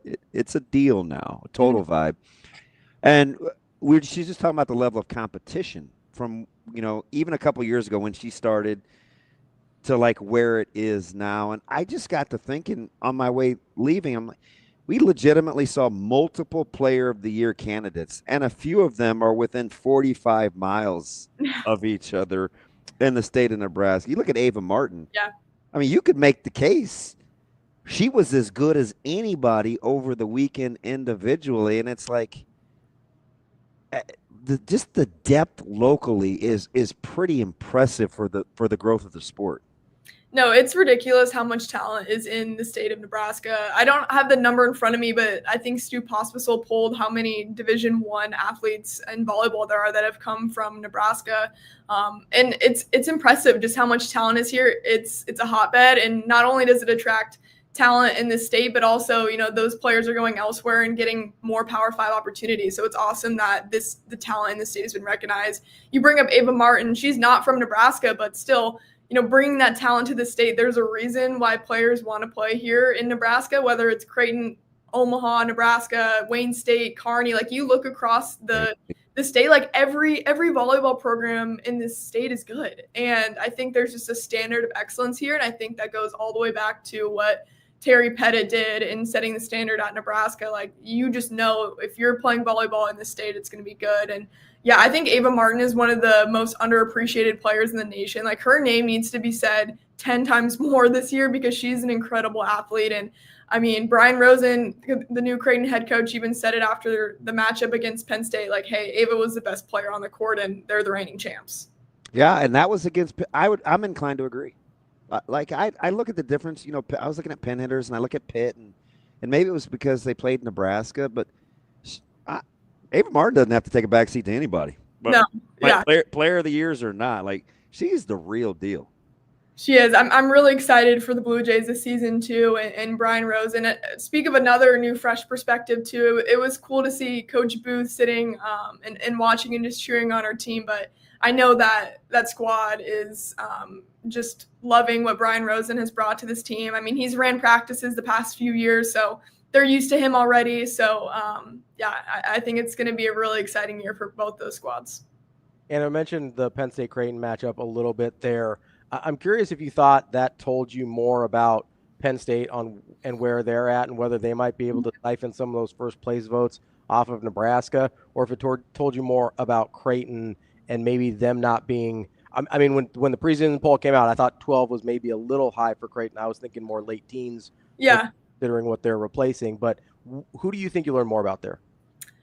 That's a great question. I think, I mean, this is a cop-out answer, but both. I really do think Penn State is going to be Nebraska's biggest competition this year. I don't think that's any secret. And the Big Ten runs through Nebraska and Penn State this season, no doubt. I think we saw all the question marks answered with Penn State and what they lost from last year, but their returners are great, and their coach is just so confident in that team, and I think you saw that with, sweeping Creighton. But I will say, like, the Blue Jays put up a fight. They were right there. And, I mean, they took that Penn State team to 5 sets last year and just missed out on the Final Four. They wanted to get that revenge, unfortunately fell short. But Creighton, I think, once they get a few more matches under their belt, I mean, they have Texas up next. Is the number 5. Nice scheduling with Wisconsin and Texas coming. No, it's hilarious because Rosen said it afterwards. He's like, I don't know what crazy person scheduled this, but she was in the building tonight, obviously referring to Coach Booth. But yeah, that was the parting gift that she left Brian Rosen. But that's going to tell you a lot about this team. So I don't know if that match will dictate how Creighton's season is going to go. I mean, I think the match was a lot closer than seeing a sweep on paper. I think they were right there in terms of talent with Penn State. And like we mentioned, I truly do think Ava Martin was the best player between both those teams. I think it's unfortunate, but my biggest takeaway is Coach Fisher's personality for Pitt. I'm like, if any team reflects their coach's personality, it's got to be Pitt. He was all over the place. And there was a point, AZBZ, where I was like, is this a bit? Or is he really like that? But his team plays like that too. It was a heck of an environment to kind of just learn how people handle the cinema of it. Hey, I'm all for more emotions in college volleyball. Like, give me all the smack talk, give me all the stare downs. Like, we don't need to throw, I mean, there's no penalty flags, but we don't need to throw any penalty flags out there. Like, I want to see that competitive fire that we get in football, basketball, etc. I want to see that in volleyball because it's such a growing sport and it's so fun to watch. Like, it is one of the best sports for television, truly. And I think we saw that over this weekend. It's on Fox, it's on ESPN. This coming weekend, it's on ABC for Nebraska and Kentucky. Like, the growth is incredible, but like, I'm all for the personalities. Like, give me all of it. I'm here. I've said this, Shane, for how long? I don't know, maybe double-digit years. When volleyball is played at a high level, it is aesthetically the most pleasing sport to watch on television. It is absolutely incredible when it's played at a high level. I mean, and maybe the sport that's the best both in person and on TV. Yeah. Oh, it probably belongs in that discussion. I mean, it translates very well in both formats. Yeah, I just like to watch Andy Jackson just jump over my head. It's pretty impressive. That's Anna Bellinghausen, Hurrdat Sports. We will talk to you again soon. Anna, appreciate you joining us. Thanks, AB. See ya. That is the show for today. That's DB. I'm Ravi Lulla. We will be back tomorrow. Guys, it's game week. That is. We've got football in less than 3 sleeps. Let's get it cracking. Let's get it cracking. Hey, you know what you got to remember, though? What's that? Hey, don't have that safety on your weapon. You know why? I don't want to get pistol whipped. You don't want to get pistol whipped. We'll be back tomorrow on Hurrdat Sports Live. See you. Have a good day. Love you.